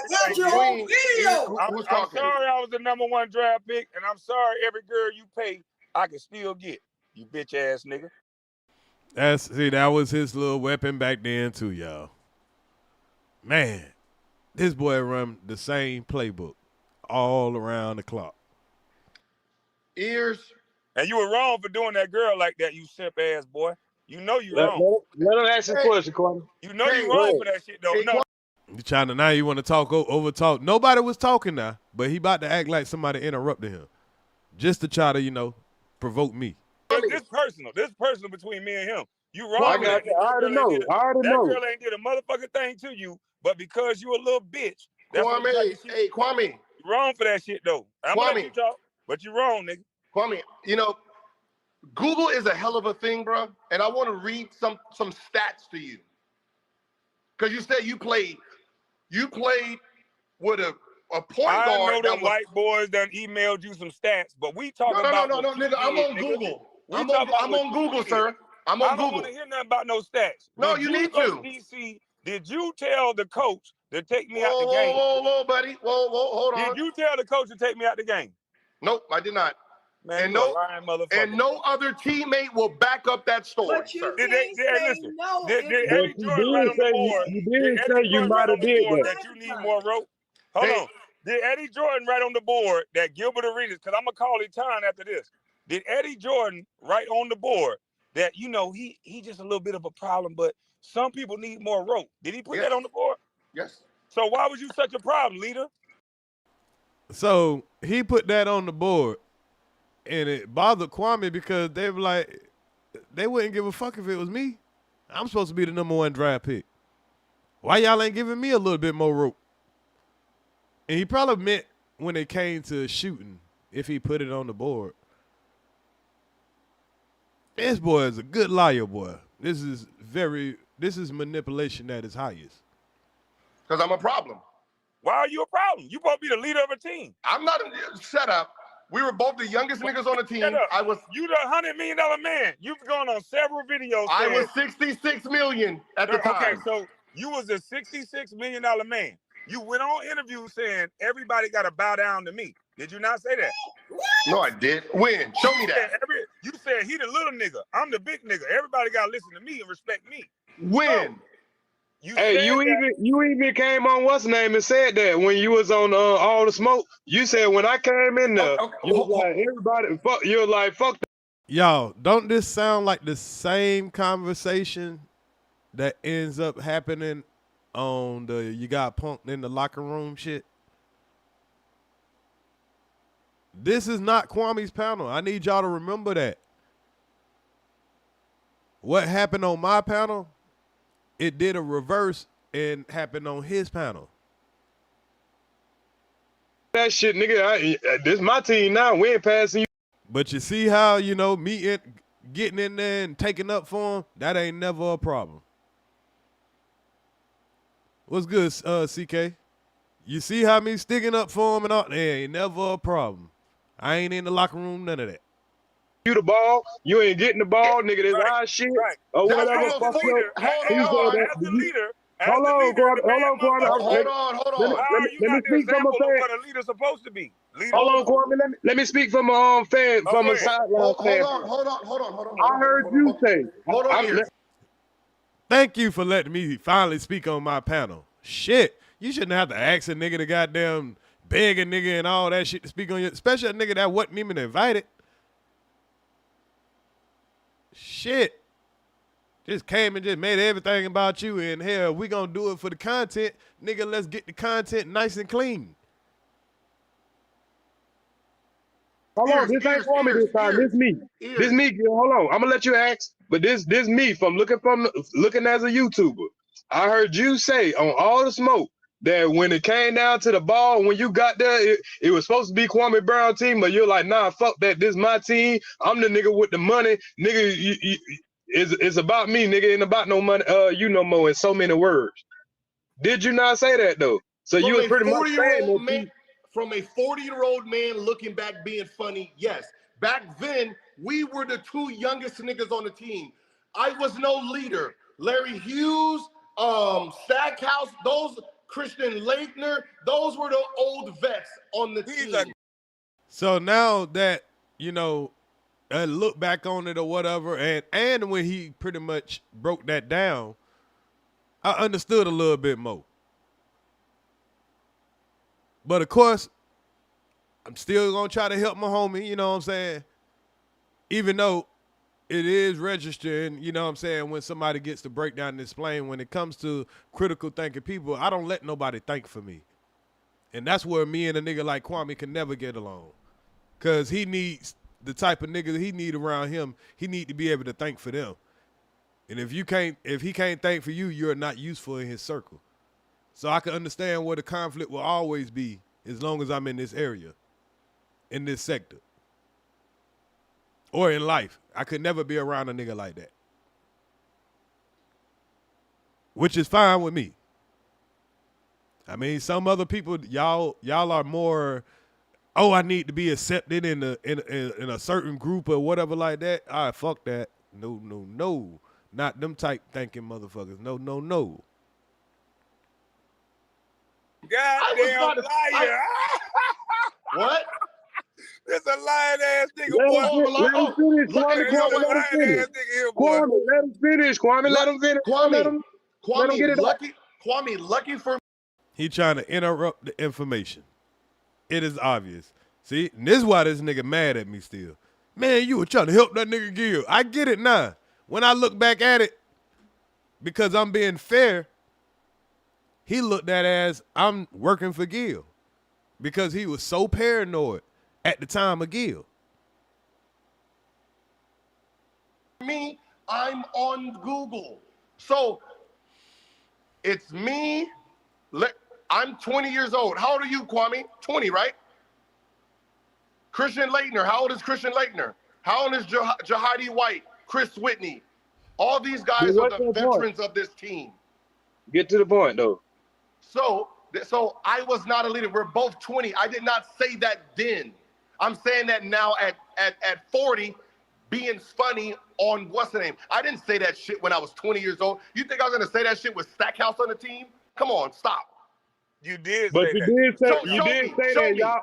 You did say that y'all were the ones making the most money. So goddamn, you know, this is my team. At 40 years old, I'm saying that, looking back. Man, this that's how you felt. That's what you were saying. That's how you felt at the time when you came to the team. Looking back. He was the #1 draft. You wasn't the #1 draft, so you was pretty much saying you was coming over there and it was your team now. Damn, you know, kind of fuck one again, EARZ. It's from today version of me, not then, not the 20-year-old kid. But you was acknowledging what you was acknowledging what you were doing. Let me fill in the blanks here. Let me fill in the blanks here. Yeah. So you don't need to fill in the blanks. It's a lot. It's a lot. You're just a fucking liar. Respond, Kwame. I'm good. Just with Brown's words in the article. Are you the source for the article? Brown, what? Are you the source for the article? No, ma'am. Kwame Brown. Until 2005, Gilbert. 2004, 5. Right now, Gilbert. Kwame, when did you get traded? Gilbert, I got a 3-year deal. I signed a 3-year deal with the 4th year option. They picked up my 4th year option. I'm gonna slide up a little bit, y'all, because this live ain't really about this video, but I'm just about to let y'all see the part where he snapped out on me. And then we can go back to the Chucky Atkins video where you can hear what we was referencing to. The thing is, you did it. Nobody that didn't do shit like that ain't gonna say I'm. For over 15, about 10 years. And he got white hair. He tall. He used to play ball.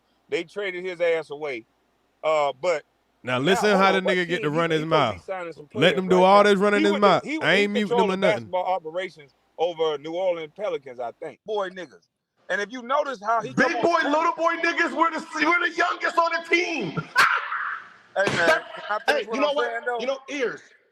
I muted my mic because EARZ kept telling me to be quiet, but I don't see EARZ telling you to shut your motherfucking mouth. You know what? EARZ. I ain't talking about you talking. I'm trying to get a balance. I'm trying to get a balance.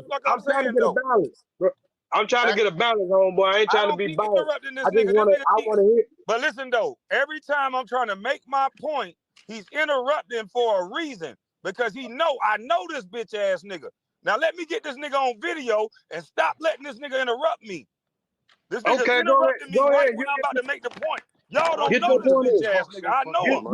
Get your point in, but we also want to let both of y'all get the point. It's like 5 minutes don't make no point. It's 5 minutes versus 1 minute. This nigga is not. It ain't no 5 minutes versus 1 minute. It's every time I start talking, this bitch ass nigga start interrupting because he know I can fill in these blanks for y'all. Stop letting this nigga interrupt me, man.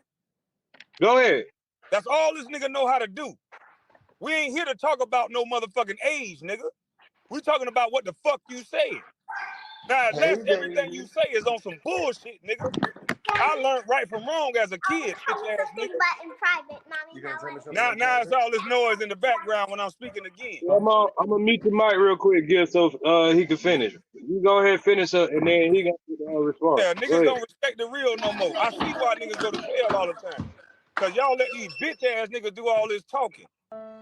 This nigga is the fakest nigga I know in the world. The fact of the matter is, this bitch ass nigga come to any team. This nigga don't talk like that about how old he is. Now, which one is it? We gonna go off of what this nigga said, or we gonna go off this nigga age? This nigga keep moving the goalposts. Oh, I only said this because I'm 40 now, and this and that. No, fuck all that. That nigga said what he said. He said I'm a bitch. He said this and that. He said I'm scary. He said all this shit. Now, does it make everything he said null and void? No. He said I'm a bitch. He said I'm scary. He said I'm all this, and I ain't no coochie. Hey, boy, this boy here is all coochie, and his ego be eating him up because Gilbert Arenas was credible. He got mad at EARZ, man, because he wanted to cry on EARZ panel, y'all. Now, which one is it? We ain't gonna hold this nigga to no standards. That nigga's a fucking liar, and he know he caught. That's a buck dancing little boy, and he was always up under white men because he know a nigga that ain't got a lot of education, that grew up in California, that all he could do is dribble a goddamn ball.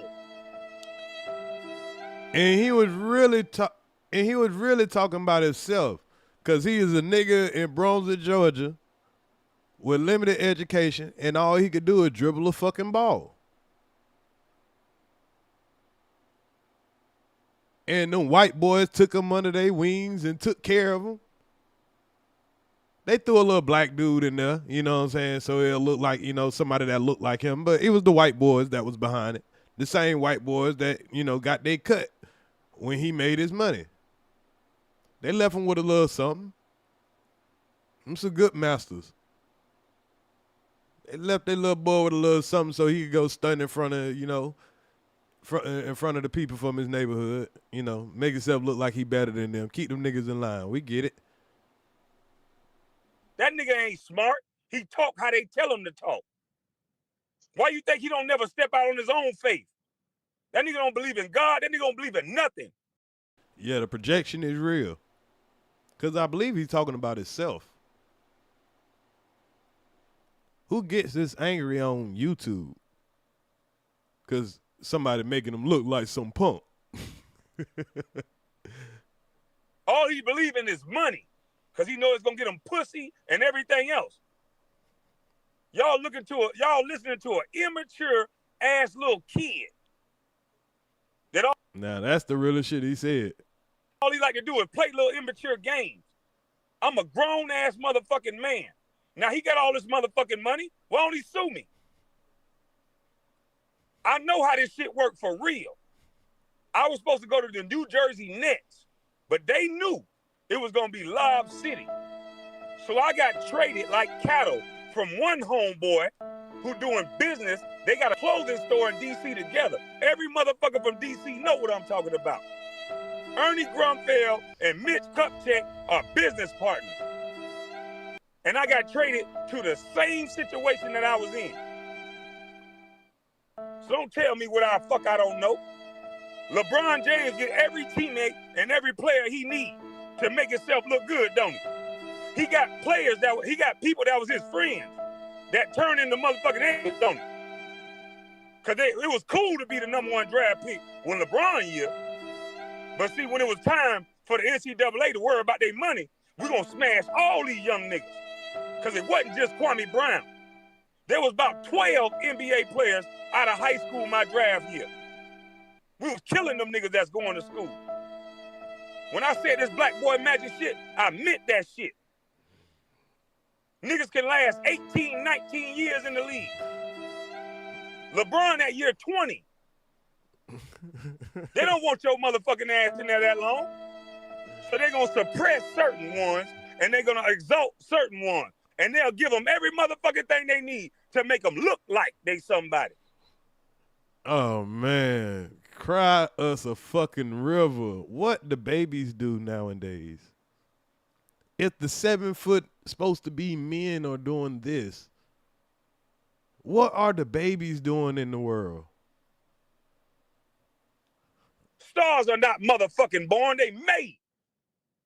And with niggas like me that ain't supposed to be in the situation that I was in, they didn't have no motherfucking outlook from a nigga from a manor house line, nigga. 18,000 is what I come from, nigga. I mean, ain't nobody tell you go get in the motherfucking manor line. Shit. Should have had more love. You know. Your brothers was selling all that dope. They couldn't go buy some goddamn groceries and shit for the house. Like, damn. Them niggas don't, you know what I'm saying, love their little brother. Fucking kind of parent let you go fucking eat fucking manor house food. Man, stop. The fuck you talking about? Why you think a bitch ass nigga talk to me like that? Cause you're a coochie. Why you think he talked to me the way he talked to me? Cause he don't think I deserve it. And I used to break niggas like that face in real life. Just violent, man. That's all he want to do. He get his feelings hurt. He want to get violent. He can't take a joke. I earned this motherfucking shit. And that pussy ass nigga right there, he was giving this shit. I'm done. Y'all go. Did you all know that Bill Russell? So, man, yeah, we had to do a little rewind, how he wanted to try to flex on me, and I had to send him a reminder of what actually happened while he was crying about They got to get you out of the way. He can't. Why he was crying about he wasn't able to talk. But let's get back to the Chauncey Billups video. With EARZ, Gilbert Arenas, Chauncey Billups. The play was everybody that I was playing their videos was going to turn on me simultaneously. So here's another victim story, y'all. And I can't say really too much to them because I know I got 30-something videos of some of these people on my channel. So now that the queen done came in here and crash balled that shit, she say, no, homie, no, homie. And she dropping them goddamn premieres, which do better numbers than the, even if they don't do higher numbers as far as the numbers wise. Man, no premieres suck.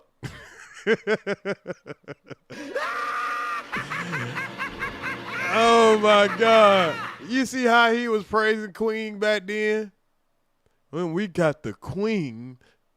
Because I came in and made people, you know what I'm saying, get all off Queen like that, man. Y'all, they was attacking Queen when I came around. I beat all the dogs off of Queen. And she went and crashed out. But they do better as far as what you get out of it and your algorithm. So them niggas mad as I don't know what. Yeah, that was a cold play right there. I ain't mean to interrupt you, but I seen them coming through last night. That was a cold one right there. I was like, ooh, that was smart right there. Guess who was texting me all night about it? Yeah, and then I see how that motherfucker using me in the algorithm, that Mr. Shitty.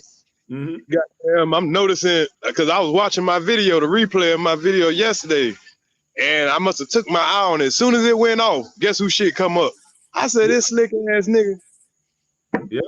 Yeah. Same thing with me. And that I'm go ahead, KB. Oh, go ahead. Now I'm going that title bullshit too, man, because you gave him the benefit of the doubt. My man. bad, Like, y'all. that was messed up right there, I got man. the screen That black. title. You gave him the benefit of the doubt. And to put that title the way he put it, that was messed up. But you know how it is. It is what it is. To Right, me, right. I don't expect that. you was yeah, KB your partner, and I understand that. But that was one of the best ran panels I ain't seen in a long time as far as you trying to be right, you know what I'm saying, be fair, hear all sides out and all that. I was listening to it today. I was like, oh yeah. Okay, Yeah, because I'm even having to tell my homeboy, like, hey, cool, you know what I'm saying? Just chill, you know what I'm saying? Like, shit. My bad. I want everybody to feel like they got an equal chance and shit, you know what I'm saying? But I knew there was a lot of emotion in it because that's a lot of goddamn money, boy. Shit. But I'm like, God damn, boy, I was mad for Kwame for a minute. I'm like, what, nigga? That's a lot of money. People get it misconstrued. It wasn't about the money. Gil tell you he knows how to trigger me. I don't like no man that's coming up here to disrespect me intentionally. Gil tell you he know how to trigger me. The nigga wants sympathy because he let another man trigger him on YouTube, y'all. Gil knows how to trigger this weak ass nigga. He done said it 3-4 times. I get along with everybody, just not Kwame. I don't want Kwame to talk. He was on my own panel saying that. So I don't play with men that every 2 words I say, they start talking when I'm talking. That's what the problem was. Money aside, I haven't said nothing about no money in 20 years. But when I know that a man is playing with me, if Gilbert Arenas was in front of me, he wouldn't play with me like that. And that's the frustrating part, is when everybody hear this man say, I'm going to disrespect him because I just don't like him. But then they keep saying, I'm emotional, I'm this. This man is opening his mouth every time I'm trying to round to a point because he knows everything he's saying is bullshit. He's going to mix in some factual statements with a lot of lines and some shit he wasn't even there for. Yeah. So that's right. And remember, at the time, he was lying about the situation with the girl in the window he punched. So he was trying to make Gil out to be a liar, talking about you talking about some shit you wasn't even there for.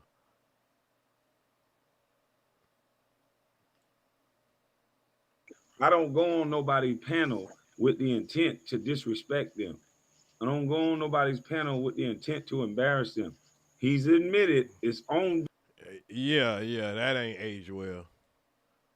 Because he always come on people's channel in an attempt to embarrass them and an attempt to disrespect them. Video. The nigga yelled at you thinking it's me and it's my show. That ain't the respect that you give no goddamn man. Salute, Stephanie. Nah, shit, I ain't tripping, but you know how these niggas gonna try to stretch the shit out to try to be some old weird ass shit because they want to see how emotional I'm gonna be or how much ego I got, nigga. I ain't got no ego. I'm good. Oh God. Because I know I can call Kwame and say, hey, I ain't appreciate that or something. I don't have to do it all in front of y'all niggas or some shit like that. And he know that's what I actually did at this time. Call and talk to this man like a man. We both two men. We can talk about our differences and shit. See, that's what y'all niggas do. Y'all niggas get off. I'm with Queen Regina with what she said. Fuck them, because they gonna always try to pick at that scab. Always. That's the only thing they got. They gonna try to pick that scab to make you look like you under me or you my boy or this and that. When this nigga called his people the naughty boys. So it's like that don't even make no sense. You can never let a nigga call me a naughty boy. Yeah, the crazy thing, them niggas rep that shit. They be repping it. You can go back to the good thing about having things on video is you can go back and rewind the video. After you say, Kwame, go ahead, let them talk, bro. We stop, we let them talk. And then next thing you know, I'll start back talking, rewinding to a point, and here he go start talking again. You can go back and see that on video. He do it. And see, if I would have did that the same way I did the night when we had our falling out, which I did do that, that's where he lost his mind. And that's the part of the video that I need to go ahead and show y'all. But, you know. It was like that. I was just listening to it. I was like, okay, he right. He did cut him off. And there was one time that he did do that, but there was more times that Kwame cut him off than he did him. So I ain't think that a nigga sit there and cry about one time when you done cut the man off 10, 20 times. But, you know, I didn't understand the coochie at the time. That time. But it was times where both of y'all did it, but I couldn't catch both of y'all. Like, I'm like, damn, I don't know who to stop now because I don't know who about to say what. So I just tried to let it go. So like, fuck. Man, though, I'm gonna match the energy that's given. Right. Every time you told me to stop, I stop. I'm respecting the whole. You say, Kwame, stop, I stop. Then when he go, then it was time for me. He did that one time, but it was a lot of time we couldn't get this nigga to shut the fuck up. Me to go, he'll cut me off every single time. So no, I'm gonna goddamn cut your ass off a few times. That's point blank period. That's how that works. Why this nigga just like Ronald Jones, man. He just like to follow a nigga around talking about drop the link. Like nigga come on live to talk to him. Man, that nigga a herpes bump. That nigga weird as hell, man. These niggas will sit around all day and talk about you there and want to come on your panel and talk to you. Like, nigga, who the fuck? Talk about, nigga. Get the fuck we got to think about. Like a little female. The nigga was jumping up and down when I let him on the panel last time. So, y'all, we waiting on Chucky Atkins to pull up. We're about to find out some stuff. Nigga crazy, man. Oh, man, this YouTube shit is weird as fuck, man. I ain't never seen that shit like this, boy. Yeah, it's a teachable moment. So what? I said, no, I'm talking to Chucky right now. Hold on, y'all. Okay. No. I'm like, what the hell are you talking about? I'm sliding up a little because they know oh, that's boy, the what up? My boy. What's good with you? Hey, man, I'm living life, man. Man, what it is, man. You say 38 special. Why you call me that? Hey, man, because you was number 38 in your ass special. I got my boys ears to the street and rare money up there, man. Say what now? What?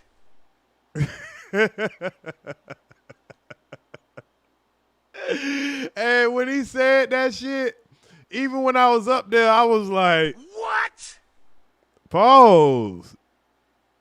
He said, why you call me that? So that ain't what he was calling you all the time? He just came up with that name just now, huh?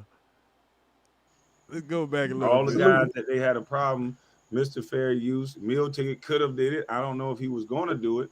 He said he wasn't, but they said they are. Hey, Triple S, you might have to get that part. Who's that in the background? Come up on camera real quick. Handy Bando. I don't know who that is. That don't even sound right. Yeah, I ain't. No. I can't see you like that, homeboy. You gotta turn the light up.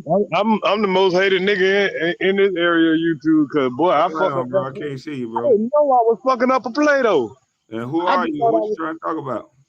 I just thought I was talking to one WABBIT. Boy, I didn't know that was a goddamn. I didn't know that was. I ain't trying to talk to nobody new. I ain't know that was the Jenga piece, boy, to make the whole thing fall down. Well, I promise. These guys are crazy, man. I'm telling you, bro, they want you, boy. Hey, listen, man, you better get security, all kind of shit, man. God damn. Cause yeah, I need security from this nigga right here. Shit. He was telling me the truth, but he had me thinking I had to get security from the WABBITs. I got to get security for this nigga. Yeah, man. You stopped a real big play. Just look at how they scrambling, bro. Every time listen, Gilbert telling me about my premieres. I didn't even know a goddamn premiere was coming up. He texts me 12:15. You going up? I see. You about to talk about me? I'm like, what the hell you talking about? Because they know that's boy, what up? My boy. What's good with you? Hey, man, I'm living life, man. Man, what it is, man. You say 38 special. Why you call me that? Yeah, why you call him that? Hey, man, because you was number 38 in your ass special. Get that in. I got.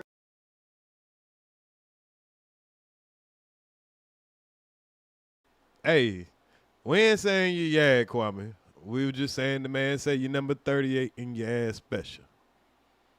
Don't get mad and go live and start crying.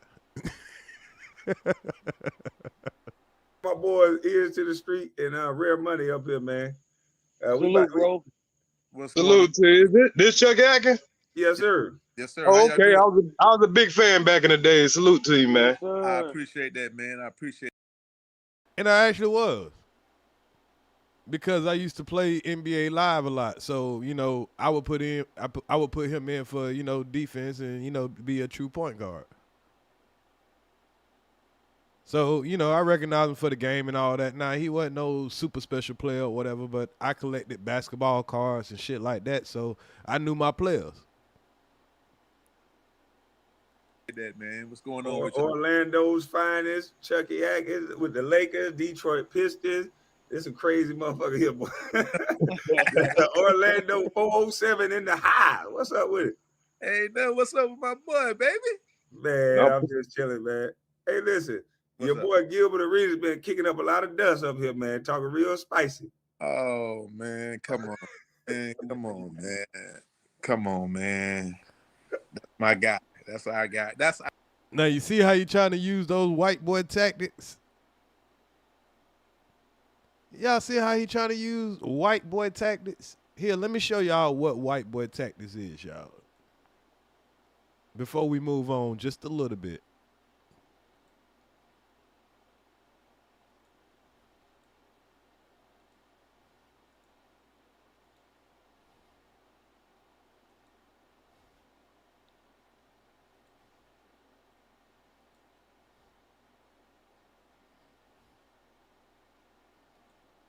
Scoundrels and scallywags. She talk. Hey, she talk. Could you make sure you get that? This is white boy tactics, ladies and gentlemen.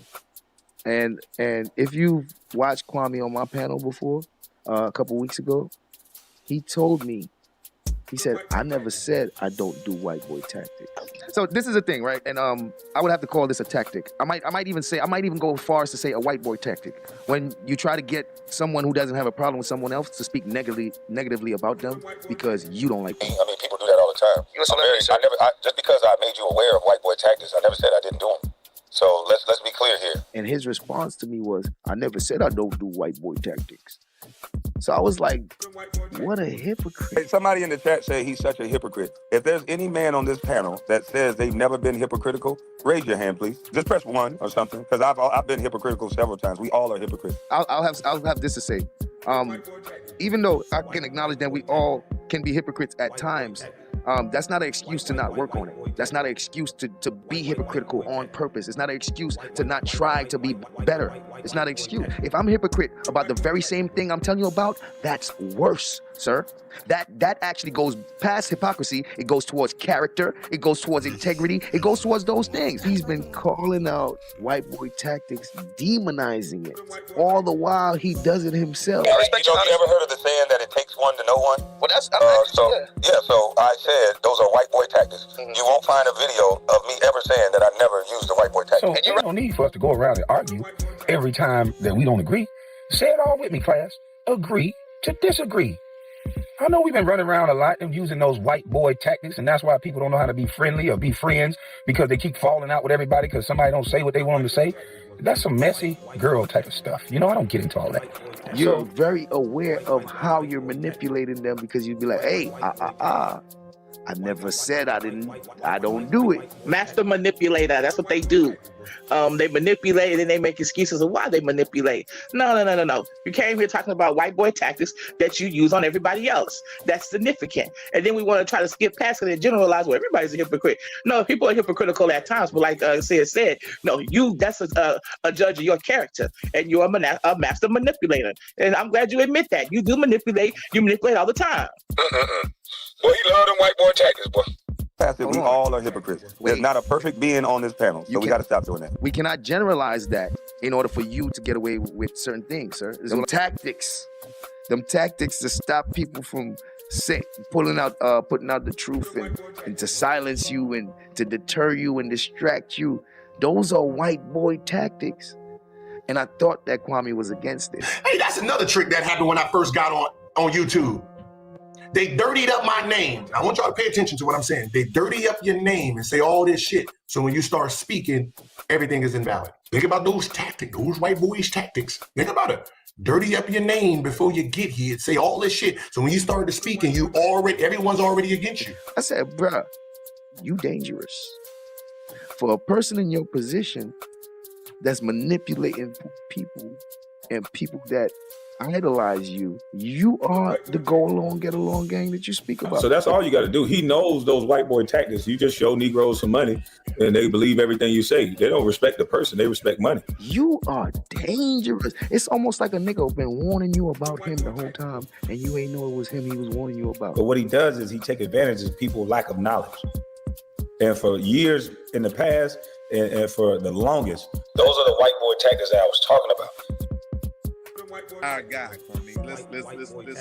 Let's keep it as it is, man. You know that man ain't gonna bust a grape in a fruit fight, man. Come on. I keep trying to.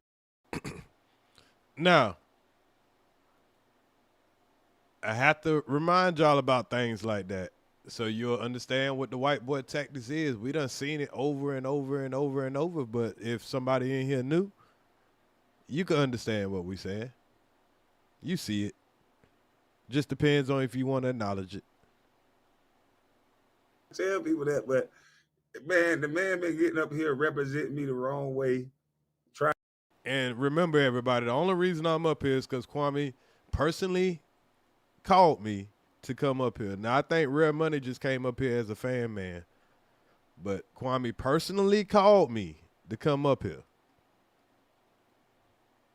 He wanted me to help him out because he knew Gil was coming up and he knew his old teammate was coming up. I wasn't in the locker room, y'all, but he wanted me to come up here because he didn't want to get punked in the YouTube locker room. So I wish EARZ could have been there in the real locker room. I would have had your back, Kwame.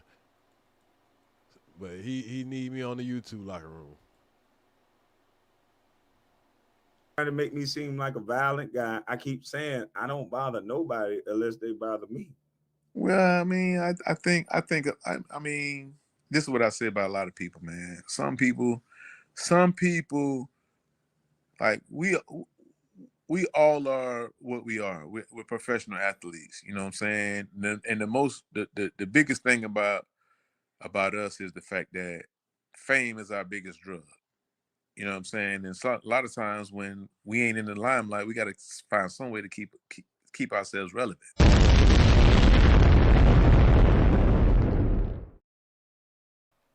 Nah, that was some real shit. He kind of was calling out Kwame. He ain't lying. So you know what I'm saying? So maybe that's what he's going through. But I mean, I ain't never known Gilbert to be violent. But see, I ain't never known him to be none of that. But he came up on the internet talking about pistol to your throat and all kind of tough guy trash. See, Kwame, he's playing the victim because he knows all the violent shit he's been throwing out there. I break your face and all that shit. We just heard this man tell Gil he was going to break his face the live before this. He break niggas like him and all this violent ass shit.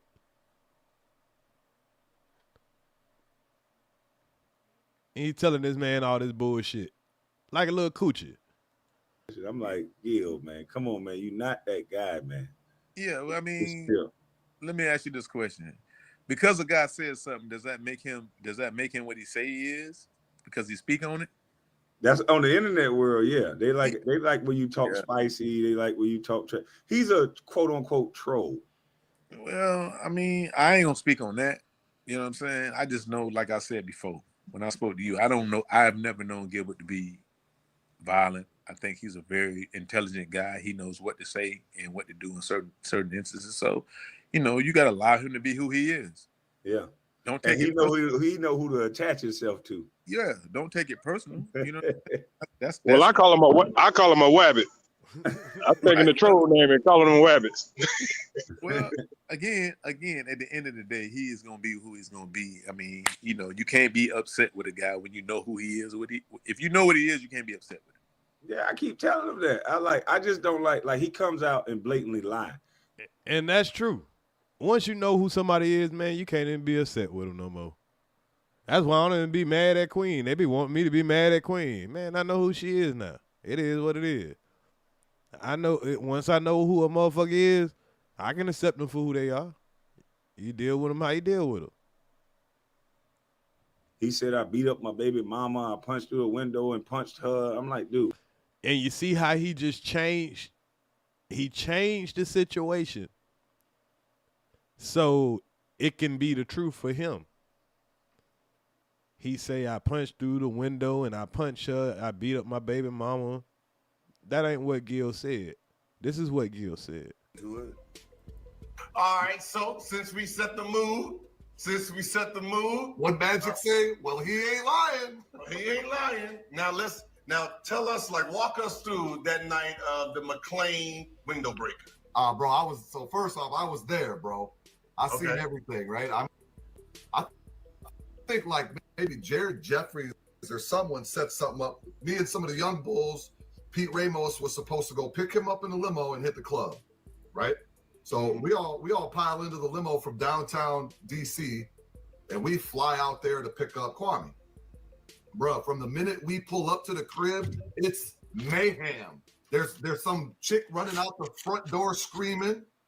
This big dude comes running out behind her. It's Kwame. There's chasing her around the house, right? I mean, it's nighttime. We're about to go get it in. He's chasing this girl around the house. I don't know what happened, if he got tripped up, but she must have got a beat on him because she came around a second lap and came out the house again and was shook. We sitting in the limo watching like, what the fuck is going on? She jumps into this, like it was a big-ass Mercedes or a big-ass sedan of some sort right in front of the house. The S550. The S550, bro. Big diesel ass. And you know, back in 2004, joints was diesel. So she gets in the joint. She gets in the car, and Kwame finally comes out the front door again looking for her. We see him looking through. He's cussing. I mean, he's stumbling. You could tell the kid was slapped, right? He was juiced. That's him. She must have made a peep or something. You know what I'm saying? And she was hiding in this car, ducked down. Man, this dude walked right up to the window, bro. When I tell you he hit through that thing like saran wrap, he smashed the front window. Hey. Boom, caved in the front window. Girl got out the other side. Wait. Yeah, it was wild. It was nuts. We in the limo like, yo, what is going on, man? Like, we going out, Kwame chasing some broad. Did he put anything on his hand? I mean, at the time, bro, he was still chasing Shorty. So no, but I'm saying he just punched that Metro ain't just just straight drunken whatever instinct. Heard her in the car, ran up to the window, wow, smashed the window. Other side. I can take you trolling, I can take you playing, but don't say things like that. Don't lie like that on me. Well, again, you my man, and give it both of y'all. The guy name was Rich Mesler. So Kwame is acting like, you know, the story that Gil told. He changed the story to say that he hit the girl. Gil never say he hit the girl, and Gil let the man that was there tell the story. So now Chucky at telling him he his man, so he know he ain't lying. My guys, are you going like, a nigga can say whatever they want to say out of their mouth. There's no proof and there's no document of Kwame Brown ever putting his hand on his people. So exactly. So that's it now. Yeah, there might not be no document of that, but the document of him punching through that window. What are we talking about? Why is that even an issue? Because in the internet world, they don't need proof. All they need is somebody that knows you to say it. And he's the guy that's claiming to know me, only being around me 2 years in his lifetime, and I haven't seen him since 2004. But he tells these elaborate stories, and what's the sad reality of the situation is people are in love. And he was right about that. You know, people don't need they don't need proof. They just need somebody to come up here that they say that they know you and tell the story. It happens like that. Love with celebrity. So Gilbert Arenas in their mind is a bigger celebrity than I am. So he tells these stories, and when he tells these stories, they say, "Oh, well, they got to be true because Gilbert Arenas said it." That's his teammate. Yeah, I ain't. Well, let me say this. I came on here because you're my guy. I ain't coming here to talk about no damn Gilbert Arenas. So he didn't even tell this dude that he was lining him up. He was just calling the man for help, knowing that Gil was gonna come up here, and he just wanted this man for help. Damn, this some coochie ass shit, man. Before he started calling his brother for help and his cousin for help, he was trying to call his old teammates for help. Gil's my guy. He's good. He's cool. He's gonna be who he is. He has his story. There's 3 sides to every story. The Kwame Brown that I know ain't never put his hands on nobody. The Kwame Brown that I know is a stand-up guy. He's a stand-up fucking guy.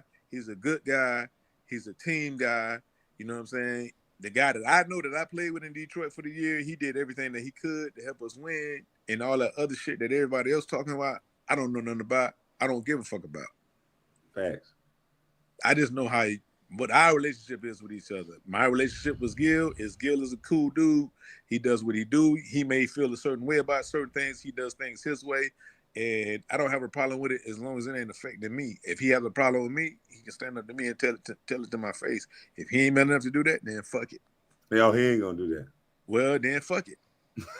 Yeah, he ain't gonna do that. Yeah, he gonna get on it. So he's bringing somebody else in it, you know, to try to make them speak on something that they ain't got nothing to do with. Internet.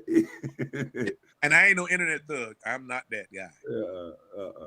Yeah, you be at the golf course. But I tell you what, hey, listen, I need to come down there and whoop your ass in some Blu-ray. Yeah, and I fish. You know what I'm saying? I don't get into all of that. I stand by me. I'm a good dude. I fuck with real people, and that's why, you know, I have the reputation that I have. If you're a straight dude, then I fuck with you. If you're a coward and you're a sucker, then I don't fuck with you, and I don't have no problem with saying that. Tell them about some of the things you do as far as the basketball and the coaching and all that stuff with the kids. Necessarily have. Man, how you living though? You all right? I'm good, man. I'm blessed, bro. I can't. When they down by 30, me and Chuck, easier for the bigs. So that we. You know what I'm saying? I love his music. I have to feed the whole neighborhood. I don't even give a damn. right. It be crazy as hell sometimes though. Hey, this shit. Well, I would love to hear that. All right, so Higga Gill coming up right now, y'all. I had to scoot forward a little bit. Y'all remember Linda Fields? Y'all think Beautiful One is Linda Fields? We ain't seen Linda Fields in a long time. Y'all see what Linda Fields saying? Salute to the tradesman.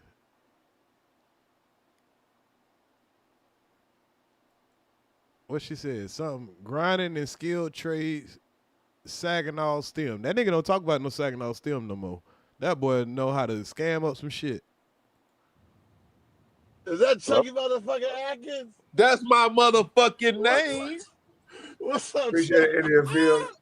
What's up, my guy? What's up, brother? Over there? How you What's doing, up, man? brother? Nothing much. How you doing, man? Good. Just doing my thing. Hey, man. Why? Hey, my boy said you got a problem with him. What's the problem, man? Because he be lying too much.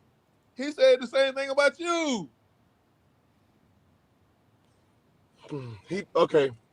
First, it started off. He blames me for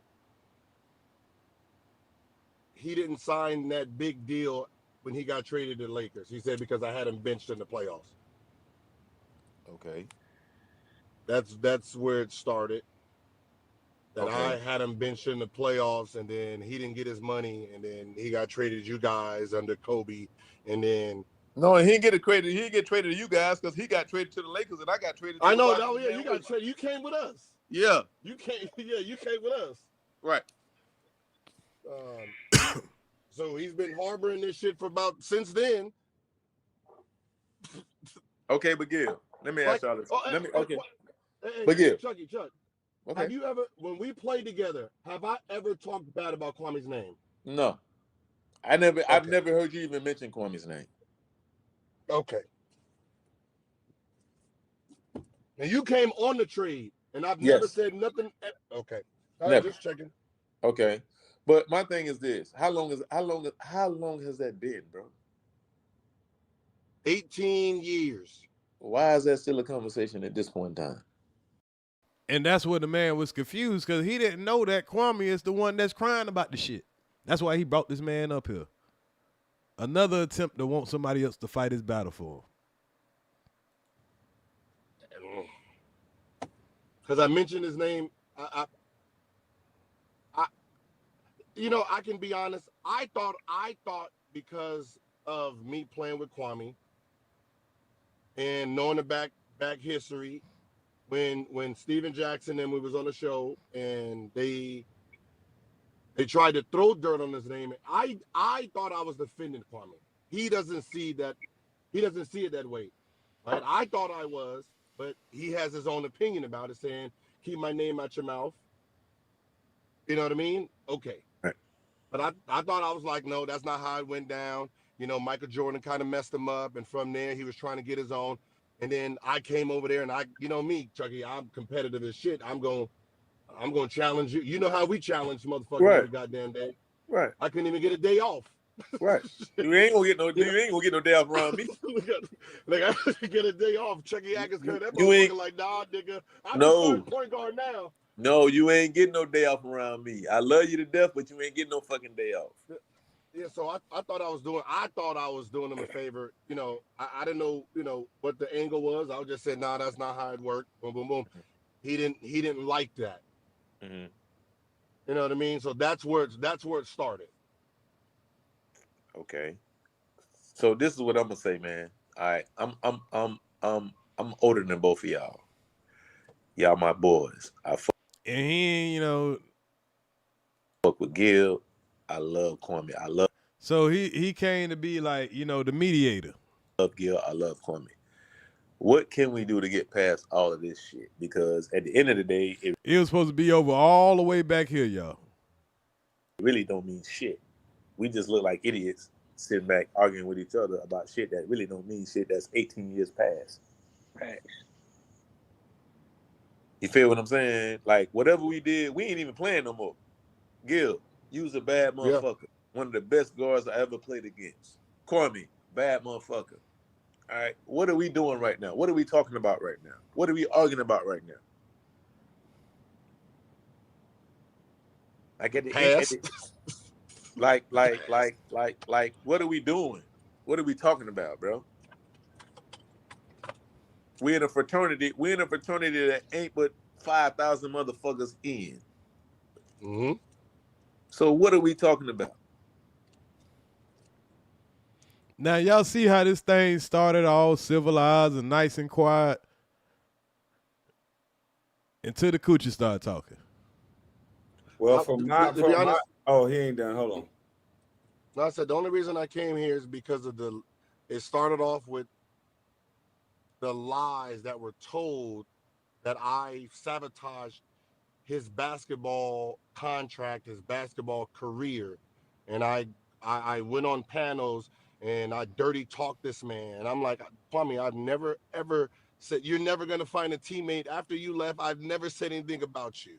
And here's one right here that I've never mentioned your name, never talked dirt out. We had Kwame Brown. We just played basketball. We was on to the next teammates, vibing with these guys, and we just balled out. There was no, oh, Kwame Brown was here. You moved on. Everybody moved on. So I didn't even know we had a beef until I got called out. And then I'm like, wait, I didn't mess this man contract up. I didn't dirty talk him to no girls. That's the only reason I came here, to stop the lie. That was it. Kwame was holding all that shit in for 20 years, y'all. Blaming everybody around him. People don't even know this nigga mad at them. LeBron don't even know that this nigga mad at him, man. This nigga angry as fuck at LeBron for some shit he ain't had nothing to do with it. He mad at LeBron because he still playing? Because he breaking records? That's who you was supposed to be? And then from there, just motherfucking stonewall. All right, so Chucky, there's been several times that Gilbert Arenas said he was going to stop talking about Kwame Brown. Like you said, I agree with you. This is stupid. This is immature. I've texted this dude this. I have it on text message. I said, I don't have a problem with you. What are you talking about? Everything I say is in response. You got to remember, I wasn't on All the Smoke podcast mentioning Gilbert Arenas. He's on podcasts answering questions about me.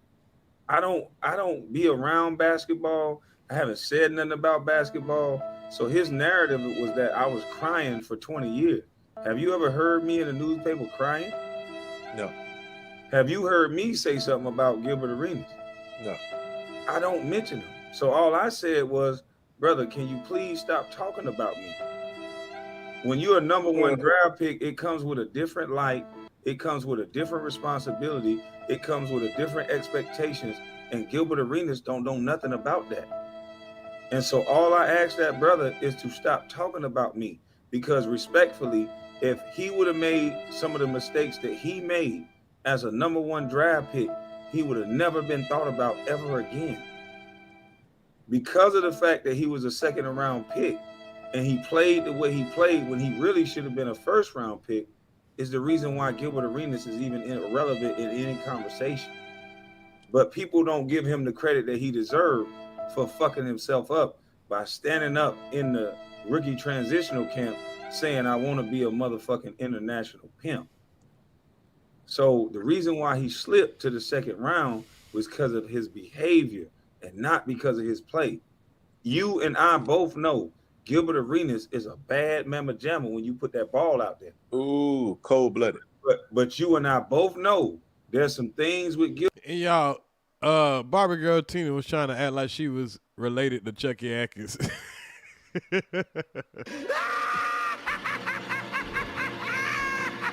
Y'all in the chat talking about, oh, I got some Atkinses down there in Florida.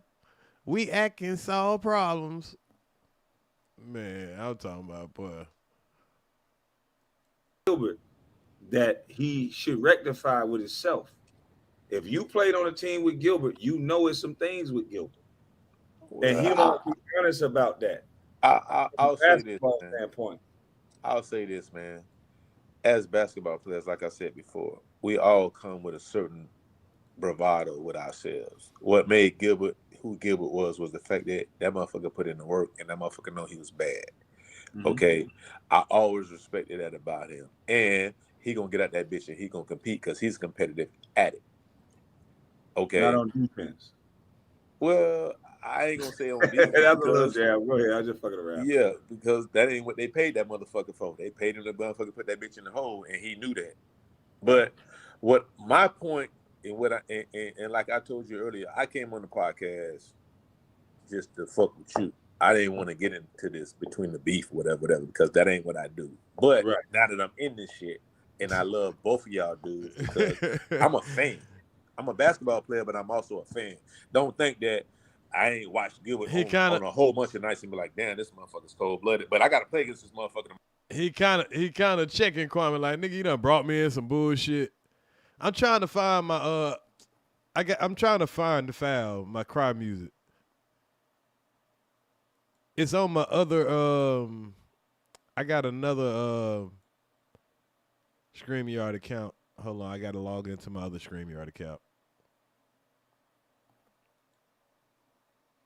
Yeah, cause all this crime, boy. We need the real crime music.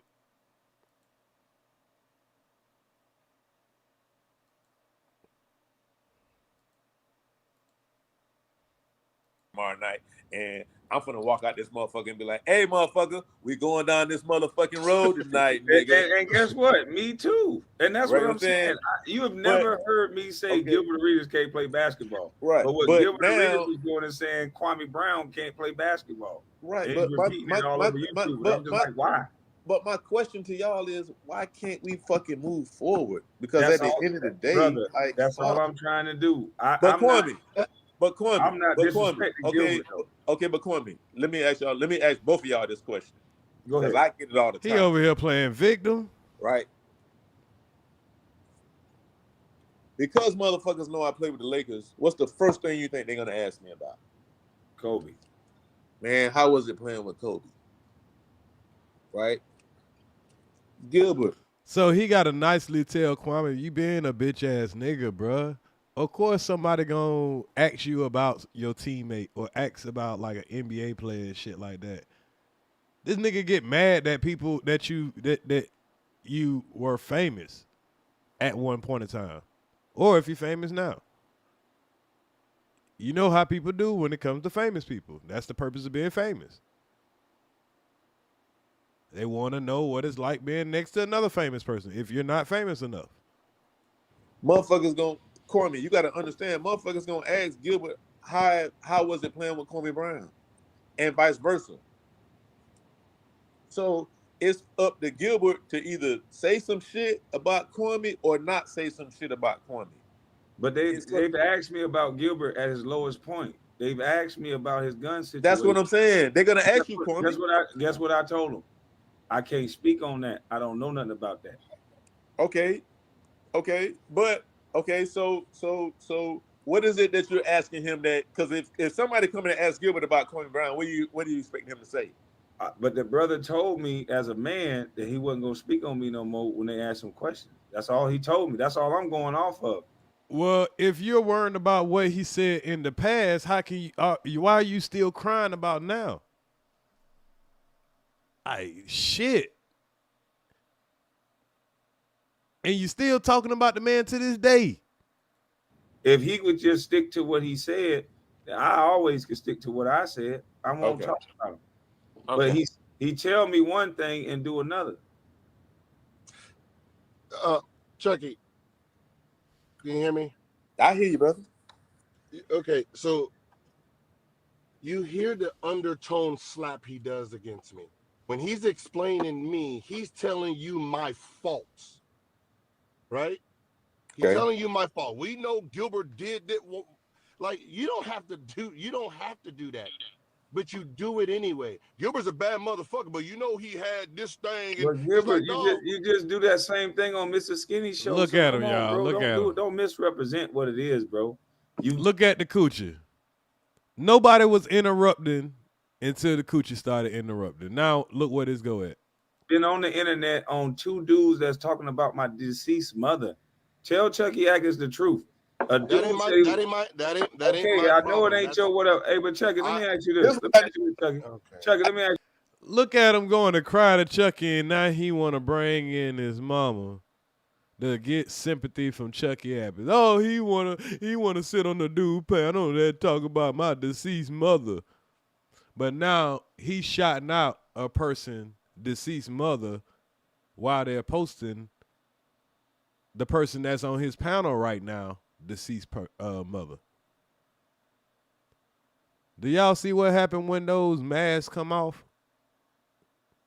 The person that's right here on his panel that's supposed to be, you know, from his community, from his neighborhood, he's over here crying to one of his teammates that Gil was on the panel of somebody that disrespected his deceased mother.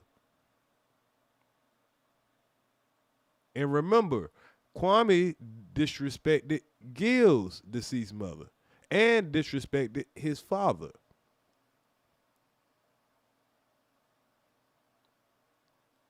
And he constantly shouts out and tries to promote a channel that posted my whole deceased family. Not just my mother, my brothers, my aunties, my uncles. But he's crying right now like a little coochie to his teammate to help him. He always crying to somebody to help him. Let me ask you this, bro. Let's just keep it between me and you. Let me ask you this, Chucky. If a dude said he was gonna piss on my mother's grave, would you go on this panel?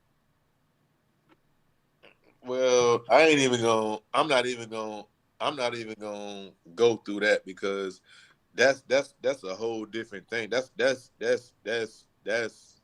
not even code. Like with me, But Gilbert is going on this man's panel after he said that about my deceased mother. So that's what I'm saying. He's trying to represent it like it's just some little beef and this is and that. I keep asking the brother, you allowing these dudes, we supposed to be teammates. If a nigga disrespect your mother, that's like disrespecting my mother. You let me eat at your house. You can't. I've come to your house. You come to mine. Yeah, I don't play that. He's on this guy panel after he said he gonna urinate on my mother's grave and playing some little game like this is a joke. And all I'm saying, and all I said after that was, bro, just don't talk about me no more, no interview. We had an internet handshake and all, and he's supposed to go his way, and I'm supposed to go mine. But he think this is some sort of joke. And then right here, when he said that, if anybody remember back then, they had that agreement they wasn't going to talk about each other no more. Kwame went back and talked about Gil first. And then Gil's like, I thought we had an agreement. Oh, well, I mean, I could critique your stuff. So you want to talk about Gil, but you don't want him to talk back about you. Same way he doing now. He keep talking about Gil, but when Gil come around here and start smacking him again, then he gonna act like, oh, see, all he do is talk about me. Why you won't go on and talk about the stuff you been? Why you won't go talk about basketball? He ready to play victim again. He's on this guy's show every day. Every day. You Chuck, just left the guy's panel, Chuck, tonight, brother. Chuck. What up, bro? You know me. I'm a man of my word, right? Right. If I say something, I'm gonna do something. Now, so why are you on a guy's show? Really? Go ahead. So he has there's a group of them that he has his homies.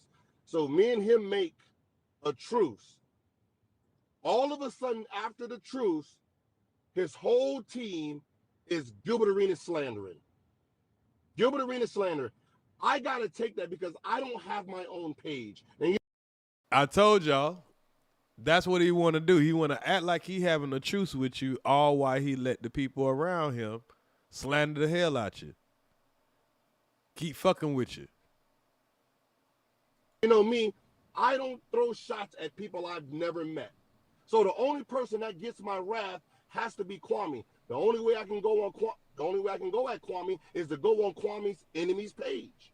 I don't have a page. They're not every time I go on their page. Have a team. See, that was before Gil had a page, y'all. Look at where Gil was then and look at where he is now. Look at where Kwame was then and look at where Kwame is now. He tried to dirty up this man's name with them white boy tactics So when Gil came to the enemy, he had to battle through all of that. Now, being that he was a bigger celebrity than Kwame, he had a better reputation and he's not scared to get criticized by other people and all that. He was able to make it further. Being that he didn't surround himself with sex offenders and these Medea type of dudes and all these man fans and old desperate women and his brother, I'm sorry, arguing with his cousin, disrespecting his own aunties and family members.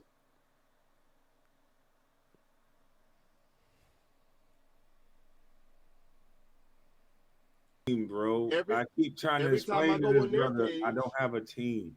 Listen, Chucky. Okay. What it is that people can see his character and what he's doing, and they don't like it, so they make videos. It's YouTube. They see him going on a man's page. You know how you just said it emphatically. I would not go on a man's page that said he's going to urinate on somebody's grave. They can see Gilbert Arenas on this man's page, and they're like, how the fuck is this guy supposed to be a teammate? I've never heard Kwame say nothing crazy about this dude. He not only said he's going to put a pistol to Kwame's throat, but he's on this guy's channel. So they make videos, and this boy going through all the heart-wrenching moments. Just po me, man. He's bullying me. Just trying to make Gil just sound like the big bad wolf. Blame me for the videos that they make, that they're watching him do on the internet. I can't control what people see him do. Bro, let me explain both of you. Tell y'all how You just need to cut the shit, bro. This man, this nigga over there so crying. You're not on this guy's show. I'm just asking. Bro. What am I like? Will you not go on his show? The guy, listen, the guy who said he's going to urinate on my mother's and we will throw this in you forgot to mention you going on Vlad talking about Kwame was drunk and all that stuff there. Yeah, he's on Vlad TV with it. I'm drunk, I'm this, I'm that. I ain't seen this dude in 15 years. We already beefing at this point. We Oh already my beefing God, at I'm this not point. beefing with you, bro. You keep saying Oh, yeah, things. you're right. You're not You said earlier today, though, that was because I asked you about the handshake. I said, didn't y'all have an agreement to cut it out? And then Vlad posted this thing with you talking about the man was drunk.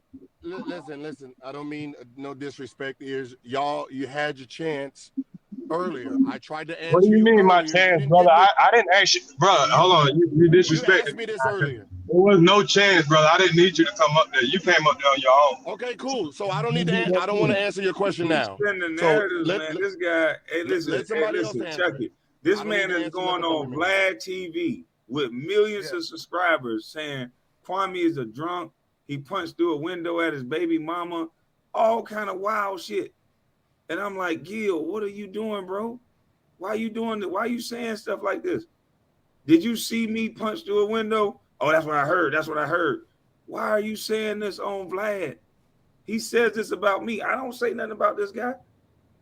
Why is he so fixated on me that he need to tell a story like that about me?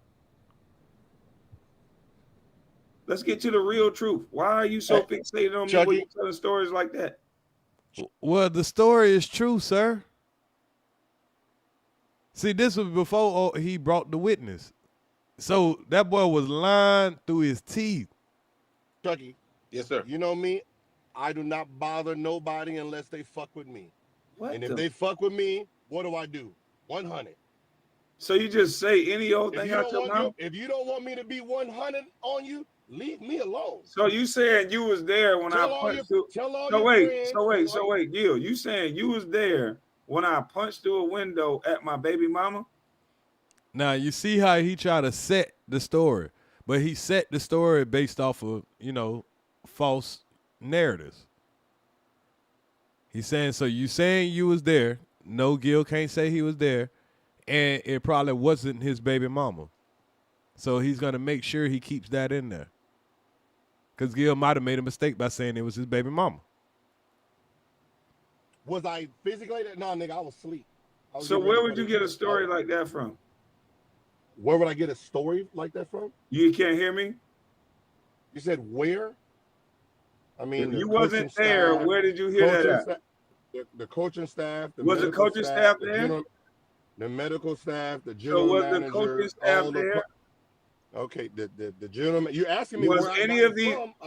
So you're going You're off of asking me where hearsay. I got it from. You're asking me where I got it from. I'm So you telling got you, it the from. So coaches. basically, you got it from people that wasn't there. No, he got it from somebody that was there. See? He started chasing her again. Wow. Me, Diesel ass, and you know, back in 2004, joints was Diesel. So she gets in the joint, she gets in the car, and Kwame finally comes out the front door again looking for her. We see him looking through he's cussing. I mean, he's stumbling. You could tell the kid was slapped, right? He was juiced. That's him. She must have made a peep or something. You know what I'm saying? And she was hiding in this car, ducked down. Man, this dude walked right up to the window, bro. When I tell you he hit through that thing like saran wrap, he smashed the front window. Hey. Boom. Caved in the front window. Girl got out the other side. Wait. Yeah, it was wild. It was nuts. Is this another question, or do you want me to still? Am I still answering the first one? Go ahead. I want to hear you say it because you're basically going to tell me what I know. The coaching staff, the medical staff, the general manager, the assistant general manager, Milton. I don't know if he was the third general manager, the strength coach, the assistant, everyone. So were any of those people you named there? No, but I have no Mitch, idea. I was Rich Mitchell. So you're was just there. going off of hearsay then, right? Hearsay, yes, of what happened, yes. Okay, so you're talking about people that you can't confirm was there, but then you'll go on somebody with millions of subscribers and talk and say that I did that. Why would you put dirt on somebody's name like that? Like, what did I do to you so personal that you would just go say things that you didn't see and you can't confirm that nobody else saw?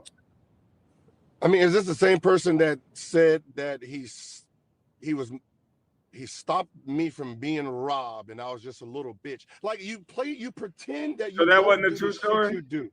So No. hold on, you didn't answer my question though, but so you want to move past my What question? I'm saying is you pretend that you do not do anything. I told you I don't have no boundary when I'm going. So you'll lie. So you'll lie. So you'll lie when you're going. About? Everything you just said. Well, you just admitted that You asked me who. You asked me who. You just asked me who told me this, and I gave you fucking 30 damn people. So I can't be lying if 30 people told me. If I text 20 teammates right now and ask them, they're gonna all have the same story. So was any of those teammates there? I don't know. Yes. I told you I was asleep. So you're repeating something that you were asleep, and you're repeating this on a white man's platform with millions of subscribers. Don't you see how that can affect the man's business and credibility? When you didn't even see none of this, right? You just admitted. Am I lying? I don't know. Am I lying? I mean, no, I'm just saying. You just admitted you didn't see none of this. Were you there? I was absolutely there. Were you there? Okay. Okay. So you have your own answer. Right? So what I'm asking, no, I don't have my own answer, but I'm just asking, you have your own answer. As a man, how can you, as a man, brother, how can you speak about as a man things you did not physically see? Easy, I did. Just like you speak on me. But why would you do that? 90% of the shit you talk about, you was not even a part of. You remember I was just gay. I was just gay last week. You remember Arizona fruitcake gay? Were you in Arizona? Was Carcino in Arizona? I'm the one made that goddamn thumbnail. Huh? You know, but brothers, you're comparing every story you tell on me.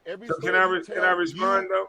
I'm not trying to argue with you, but you're on camera a lot. But in actuality, this is your panel. This is your panel. That means you can click this motherfucker on. I don't want to click you off, bro. I just want to have a conversation. But what I'm saying is, 99% of the shit you talk about against me, you are not actually part of it. You're not actually there. You just say it, but when I say it, now it becomes a problem. Name one thing that you was a part of. Were you part of the locker rooms shit? Were you there? So no, you got your motherfucking opinion about it. Was you in the locker room? Was you in the locker room, Kwame? Hey, man, this shit is amazing, man, because people just don't want to see the truth. It shows you people don't want to see the truth. It is what it is, though. We still gonna goddamn put this shit on document. Can I answer? I don't complain and cry about it. I would like to answer you. What you drinking? No, vodka. Same shit. I know, right? These two goddamn make us drunk. Hey, listen. All I'm saying is he not letting me say nothing. But you can go. You can go. You know what's sad? I'm gonna tell you what's I suggest you let him talk. Let me tell you. He telling everything though. That's why I stay quiet. Let me tell you what's sad between. He's so aggressive and he telling these stories Let that me Man, tell shut the fuck up, ears. Let me tell you. I love both of y'all. Oh shit, man. That's why I'm here to fuck with him, man. Man, shut the fuck up, ears. All right, y'all boys is like, we all come up in the same era. But you see, I ain't do nothing to this brother though. You see the way he acting. He on a white man platform saying this shit about me, man. But That's crazy, man. Kwame, listen to me. If anyone is saying anything about the other one, I don't give a fuck what it is. It's wrong. Both parties is wrong. I'm not saying nothing about this dude. If he just stopped talking about me, everything can go about. Man, listen. I was raised up under some rules. Okay, you don't say in front of them, man. Big bro. You see how he keep disrespecting me? I let this brother talk. He's just a weirdo, man. At what point in time does it really not mean anything? But what I'm saying is, it don't. He just insisting on fucking crying, y'all. What I'm saying is why. I need to get that whining song again. It hit different when you on Vlad TV. What's good, Mapper? That this man punched through a window and hit his baby mama. Okay, Kwame. Hold on. Wait, let me finish this. He said, and hit his baby mama. He want to drive on that lie. The man never say you hit nobody. I punched through a window and I hit. I ain't gonna say nothing after this. Okay. I'm talking about Vlad. Do you know the impact of Vlad TV, brother? Okay. You're introducing me to a whole audience that may not even know Kwame Brown. Okay. And then you say, I punched through a window and hit my baby mother, and you wasn't even there. Okay. Nobody that he named was there. Nobody, nothing. But if you go listen to the video, it sounds like he had first eyewitness of what he said. Okay. I didn't say you punched your baby mama. That's a cap. I said she was in the car. You said I punched through the window with her in it, sir. Were you in the car? Were you there? Wait, hold on. Were you there? I said she was in the car. You just said you hit her. You said I punched through the window to get at my baby mama. Okay. And y'all see how he just changed the story right there on the dime? Everybody heard you keep trying to say that he hit his baby mama. We know that ain't true. And he's trying to change the story on the dime, and Gil caught that shit. Now he's trying to change it again. So were you there? There's a video. Were you there? There's a video of you saying you punched through a window. Were you there? It could have been a house window. It could have been a garage. You niggas always trying to lie about anything. Were you there, sir? No, sir. No, so sir. you spoke on something, sir. You spoke on something that you wasn't there for, correct? And he's not saying that's he called didn't do slander, it. my brother. He's not saying he didn't do it.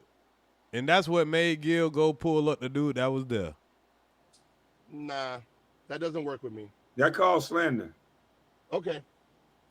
We in the limo like, yo, what is going on, man? Like we going out, Kwame chasing some Did broad. he put anything on his hand?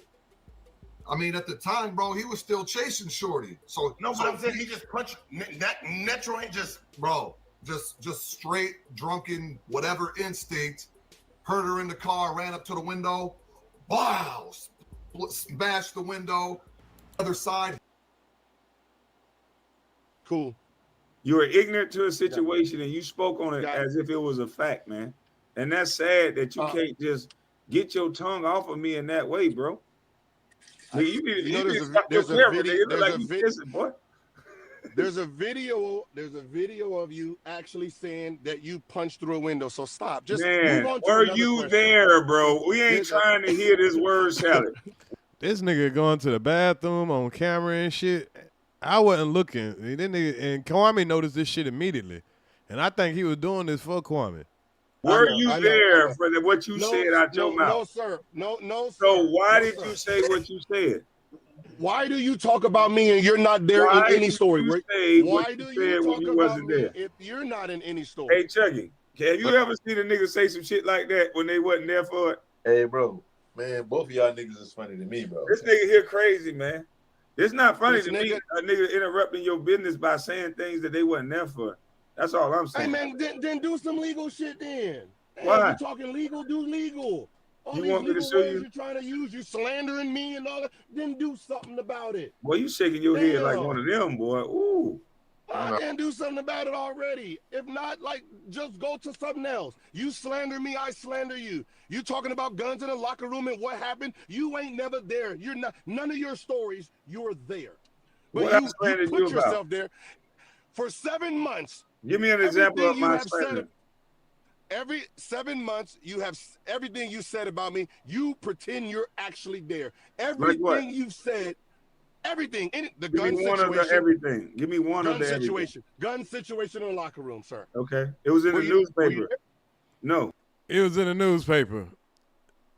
It was in the newspaper. Oh, so you third hand party. No. you This was a publication. Was it in the newspaper? Was it in the newspaper that I hit my baby mama? So was no. So Stayed under where the did radar. you get it It from, stayed sir? under the radar. You know that It's stayed public under the radar, information when I talk about you, bro. Oh, I don't so how many slander ti- you. wait. So all the times I was arrested in D.C., I've never been arrested in D.C. What? No, sir. You made that up. You ain't never been arrested in D.C.? No. Because he just made a point that it stayed under the radar. Nobody knew he was arrested in D.C. till he did the locker room thing. So Kwame's so dumb. Go look at my police report. He's just third party. Jerry Stackhouse had to bail him out. You know, Ernie Grunfield had to do. He was going to Hold jail on. all the time. No, hey, so hold on. So Chucky, how much did you see me out in D.C.? I ain't talking about Chucky wasn't there when I was there, bro. Why you asking me anything? I'm asking you about. Hold on, he tried to get me to not talk. Hold on, Chucky. So Jerry Stackhouse ain't got the bar. So this nigga want to cry so much, he don't even want to let Chucky even talk no more. Buy you out? Not when I was there. No, sir. He ain't had to buy you out? No, sir. Ernie Grunfield. So hold on. So Ernie Grunfield buried all those police records? Were you there? Were you there? Yes. I was, nigga, the night. Okay, can I answer? The night that you got pulled over because you so stupid, you don't like to take those little bullshit LA tags. I'm trying to answer the question, bro. You might not like the way I'm answering it. Okay, I'll take out the stupid. I apologize, my brother. But you've been rude this whole time. But you like to wear those unique tags or whatever tags you like to put on your cars because you don't like to get the plates. You like to drive these expensive cars, but you don't want to pay the tax for them. So you bring those plates on it, so they used to pull you over and bam you. And you used to always say, I'm going to get them changed, I'm going to get them changed. And that night, you didn't get them changed. And they got tired of your bullshit and they arrested you. Do you remember?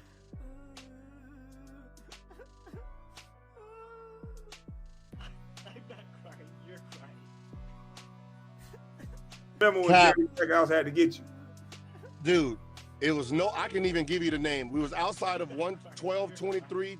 Did you go to jail, bro? I don't want to hear all that long ass shit. I did not go to jail. None of your homeboys and all of them went to jail every time you came to D.C. None of your boys got arrested. No, sir.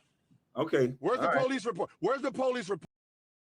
Now it done went from Gil got arrested to none of his people got arrested. And look at Chucky Atkins over here. Chucky like, man, I can't believe this coochie ass nigga done called me up here for this shit. Bro, ain't none. Bro, yo. Listen. Man, you're crazy, man. Man, See, this is what I'm talking about. Motherfuckers just be lying. Just be trying to feel good. But I can tell you the story. Man, can you get this nigga to end this shit though, man? I'm done with it, man. Can you be done with it though? Nolan Grant. Can you be done with it though? Just listen. Can you just be done with all this though? You see how he just want to put a whole bunch of shit on your jacket and try to leave it out there and like, oh, can we just be done with it? Yeah, just leave all that dirt on my jacket. Who kept fucking with me? Okay, cool. You know, like 50 years ago. Can we be done with all this shit though? Oh, this is. That's all I'm saying. Can we just be done with this shit? You just leave me alone. I'll leave you alone. Does that mean that means them your people too? I don't got nothing to do with nobody say about you, bro. Right, you keep mentioning everybody right. else. All right. I'm a grown man. Like if that's the thing you're gonna mention, you're a public figure. So anybody talk about you on YouTube, you're gonna say Kwame said it. Like, so ain't he a public figure? Why is he crying about me mentioning him on YouTube? Wow. Like, come on, man. Be an adult for real. You're an NBA player. I can't control what somebody say about you, bro. You're right. You still fishing? You still fishing, Chuck? Nigga, I fish all the time. When you coming back to Orlando? I come people's out there, so I know. Come back. You still in the area? Oh yeah. Where I'm going?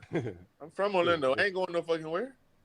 All right. Now we gonna go down there. You gonna come fishing with both of us so it all could be squashed? I would love that. I would love to have both. I would love to have both of y'all on the boat with me and we can squash. That's what I'm saying. Let's just go on the boat, man.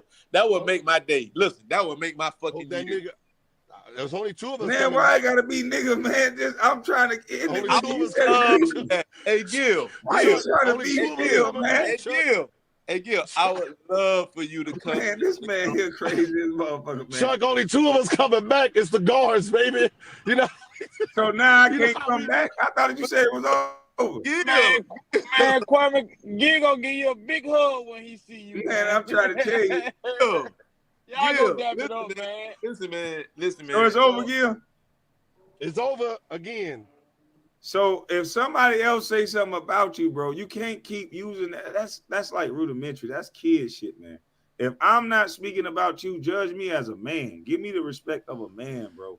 Man, he just wanted to get and then this video still goes on, so you know Kwame about to start some shit back up. I'm not gonna say shit about you. You can't say Sister T, who's a woman. I don't even understand women. You don't either, nigga. So how you gonna tell me what a woman says is what I'm gonna say, bro? Like, relax with that. Look at you thinking some more bullshit that got there. No. Nah, because man, this nigga ain't gonna never leave me the fuck alone. God. No, I'm. Hey, you already know this nigga Chuck. This nigga ain't gonna never leave me the fuck alone. Hey, look how he laughing. He already know. He finding another way to think about fucking with me, man. Leave me the fuck alone. No, listen, man. I'm gonna get both of you niggas down in Florida on the boat, man. We gonna kick it. We gonna go to Miami. We gonna meet in Miami, man. Man, the nigga gonna be hating on me how many girls flocking around me. That's all. Oh, nigga, you already know, Chuck. That's all it's gonna be. Oh, he gonna be trying to buy him. I scored 60 on Kobe. Girl, come here. Gil, we meet in Miami, nigga. And you paying for every goddamn thing. I'm coming too, goddammit. Now y'all see how the nigga Real Money the one invited himself, and the niggas tried to make it out that I'm the one asked to come fishing. When is the nigga Real Money? I'm coming too. Boy, I tell you, boy, a lie will go a long way, y'all. I ain't lying. Y'all see how far a fucking lie will go? The nigga Real Money, he don't know nobody. I'ma come too. They ain't got nothing to say about that. They'll lie and say EARZ wanted to come. You paying for every motherfucking thing, nigga. Y'all, both of y'all hit me up with y'all number. I don't got your number, bro. All right, you already got my goddamn number, but that nigga So Kwame ain't even got this man number. He emailing niggas to come and help him. Remember, he was talking about, you ain't even got Mike number. Why you ain't got Chucky Atkins number? That's your old teammate. Nigga there for pay for every goddamn thing. Boy, I'm talking about, man. Gil, hit me with your number. Me, Chuck. All right, all right, bro. You want me to send it to him? Y'all. What's good, Halima? good to see you. Yep. Yeah. All right. All right. All right, now I'm done now. You want to do an internet handshake? No, we ain't doing no more. We tired of that internet handshake. Yeah, we tired of that motherfucking internet handshake bullshit. And look at him now. Years later, he still talk about. Let me see. I'm gonna play a little bit more. Let me see if the part where the nigga tried to. I think he was like, man, I'm gonna break my boy ears, man. Let me see if that part on here. Other than that, we gonna go on to the next video. Yeah, he'll break that shit again. Hey, it's gonna be niggas betting on how fast this nigga break this through. All right, y'all. I'm on daddy duties now. All right. All right. Kwame can't relate. Sorry. Boy, it's gonna be some motherfuckers crying around YouTube now, boy. If this shit really. And look how Barbie girl Tina still trying to put herself in this man's family. talking about that's right. We Atkins can fish. Push them out, Chuck it. Man, this man ain't kin to you. Over, it's gonna be some motherfucker crying like a motherfucker. Hey, look, I hope like a motherfucker is over with. I ain't gonna say shit about him. I don't gotta talk about him. Bro, I'm now we know that's cap. We know that's cap. Look at his page right now. Gil ain't said nothing about this fool, and he's steady talking about him. gonna be honest with you, dog. I hate that shit. I hate it. I don't know why that brother started doing all that weirdo shit. I don't like that weird ass shit. That shit some bullshit to me, man. I say, man, this nigga talking about, oh, he a drunk, oh, he this, oh, I'm like, damn. I'm watching this nigga on this white man. And the thing about it, that nigga Rare Money knew it was him the whole time, and he played like it was me. Y'all see how fake that shit be, man? See, you gotta want to know the truth. See, people gonna sit there and try to act like they know the truth and just go off of what a nigga say. They can pull this shit out anytime. Look, 38. Why you take that so? He just call that nigga 38 because his ass is special. That's what Chucky said. Heart, bro. No, I didn't take it to heart, but you got to understand, bro. When you build a brand and they attach you with somebody that they say know you, that takes something away from you. And all I was trying to get him to do is understand that, like, man, I'm not saying nothing about you. They're attaching you with me because we played together. Don't play yourself. Open this motherfucker right now. What we doing? What we talking about, man? It's 12. Man, listen, I already know we're in good hands. You gonna quarterback this shit. You motherfucking right. I got my cigar. Place, I got my motherfucking cigar. You know what I'm saying? Y'all got me over here. Point guard this shit. Put it in place. You already know how we are. You already know how we is. Put this shit in place and let's get Gil to goddamn. You know, we all can just move around. We come to Orlando with it. Come to LA with it. Come to Georgia with it, and just move around with it. I need you to show me how to make my YouTube shit. Oh, that ain't nothing. That ain't nothing. And then you like to fish anyway. We jump out there on the boat. We go fishing. I'm gonna do that too. That'll be a good challenge too, They man. already love. Hey, listen, my people gonna love you anyway because you already just politics some positive shit. So everybody that love me and subscribe to me gonna already rock with you. So let's rock. Let's do it. I'm telling you. So I appreciate you goddamn setting that thing up with Gil, man. I appreciate Gil. I love y'all. I appreciate Gil for coming over here and doing what he did. Cause I love y'all boys, man. It ain't gonna never change. Y'all my frat brothers, man, and let's be good to each other, man. All that other shit don't mean shit. For sure. We ain't competing against each other no more. We compete with each other now. Exactly. Because back in the day, boy, we had some goddamn bomb burgers in practice. Yeah, and I enjoyed every one of them. Because you know what I'm saying? That shit made you a better. Okay, so I ain't gonna listen to the whole thing, finding that part. I'll find that part eventually. But we did hear, Rare Money be the first one talking about, yeah, man, I'm coming too. Ain't nobody invite this nigga. But he want to pull up too. So let's get to the last part of this live. And we're going to show a little part where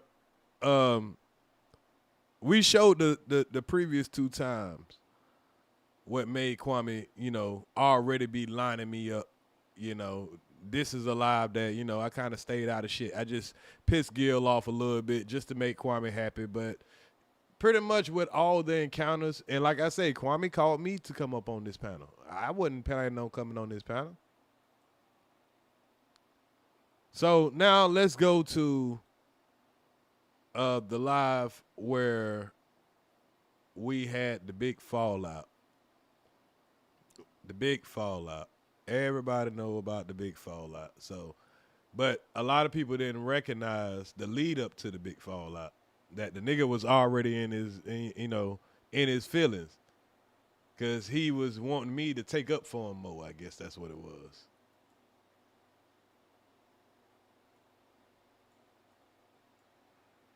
So let's get back to it.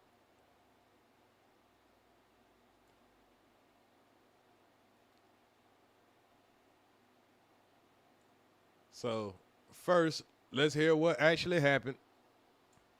Let's hear what actually happened, and then we're gonna scoop back up and show where I exposed him. Matter of fact, I could just play the part where I exposed him.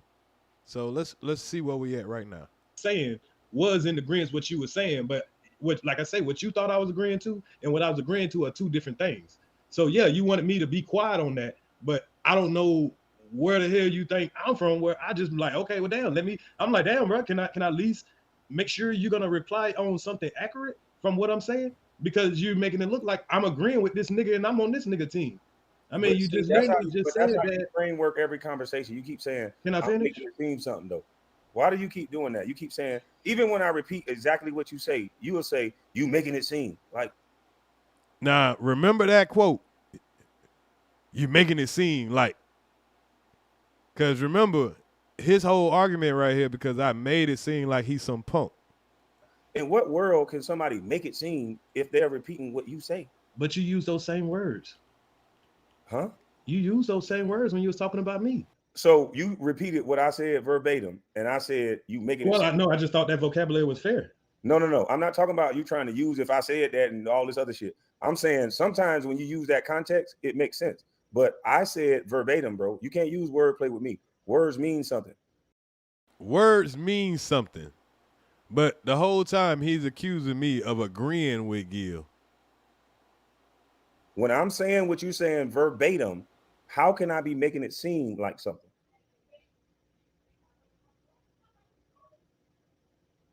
Well, when you say stuff like you just say you're all ears for Gil, but you're not listening to me. When there's plenty of times I listen. That's one thing I just said, brother. But I'm going off the fact that when I was repeating what you said, and when I was repeating the exact words that you said, the words that you replied back with is that I was making it seem. So I'm asking, brother, not what I said about Gil and what I thought, in my personal opinion. How can I make it seem a certain way if I'm repeating what you said? Because you were saying that you're listening to this bitch ass nigga lie and you're agreeing with this bitch ass nigga lies and what he telling you. And I'm like, hold on, bro, that's not what I'm saying. If you don't let me say what I'm saying in context, you're making it seem like I'm on this nigga team or some shit like that, and that ain't the case, especially with the way that things flared up. I don't know if you're drinking them, brother, but I'm talking about the part where I said. And y'all seen how he had to try to make it like I'm drunk or some shit like that? Because he's saying that I agree with something. I'm like, hold on, did I agree with this nigga? Yeah, you wanted to run a play, and I said, okay, I'm sorry, my bad. Go ahead. I'm talking about the part where I said that you said you wanted to run a play, and I told you I didn't want to do that. And then you said to that, you said I was making it seem, and you wanted to clarify. How can I make it seem like anything when I'm repeating what you said, bro? Because I was wondering why that came up. Because okay, but you can wonder why it came up. But and I was asking you why that. I'm saying you can wonder why it came up, but that don't mean I'm making it seem a certain way. I repeated what you said verbatim, bro. I was just saying the way you just brought it out of nowhere. Why did you bring that up? And when that happens, that's when I say you're making it seem like something. Where I clearly said that on my channel. Also, I said, hey, I'm gonna tell Kwame that this shit ain't real. But hey, y'all, from now on, me and Kwame, I'm gonna just talk shit. We gonna act like we got beef or whatever. I'm gonna just see how stupid these motherfuckers is. Everybody that was watching could have said that. But EARZ, that's a different time, bro. Just like you tried to change it up 2-3 times in this conversation. No, sir. It was the same. It was the same. Y'all see how he waits for that? He'll cut you off, and then when you correct him, he'll act like you cut him off. See how you won't let me land my plane on what I'm disagreeing about? That's exactly what you did earlier, bro. In fact, I ain't disrespect you at all. I heard what you said, and I'm trying to rebuttal what you said. And the same thing you was mad at Damn D, what you call it about, that's the same thing you keep doing. And this is his way of telling Damn D, hey, all y'all go ahead and, follow in line. This is y'all chance. Go ahead. If I sit and listen to you, all you want to do is keep talking.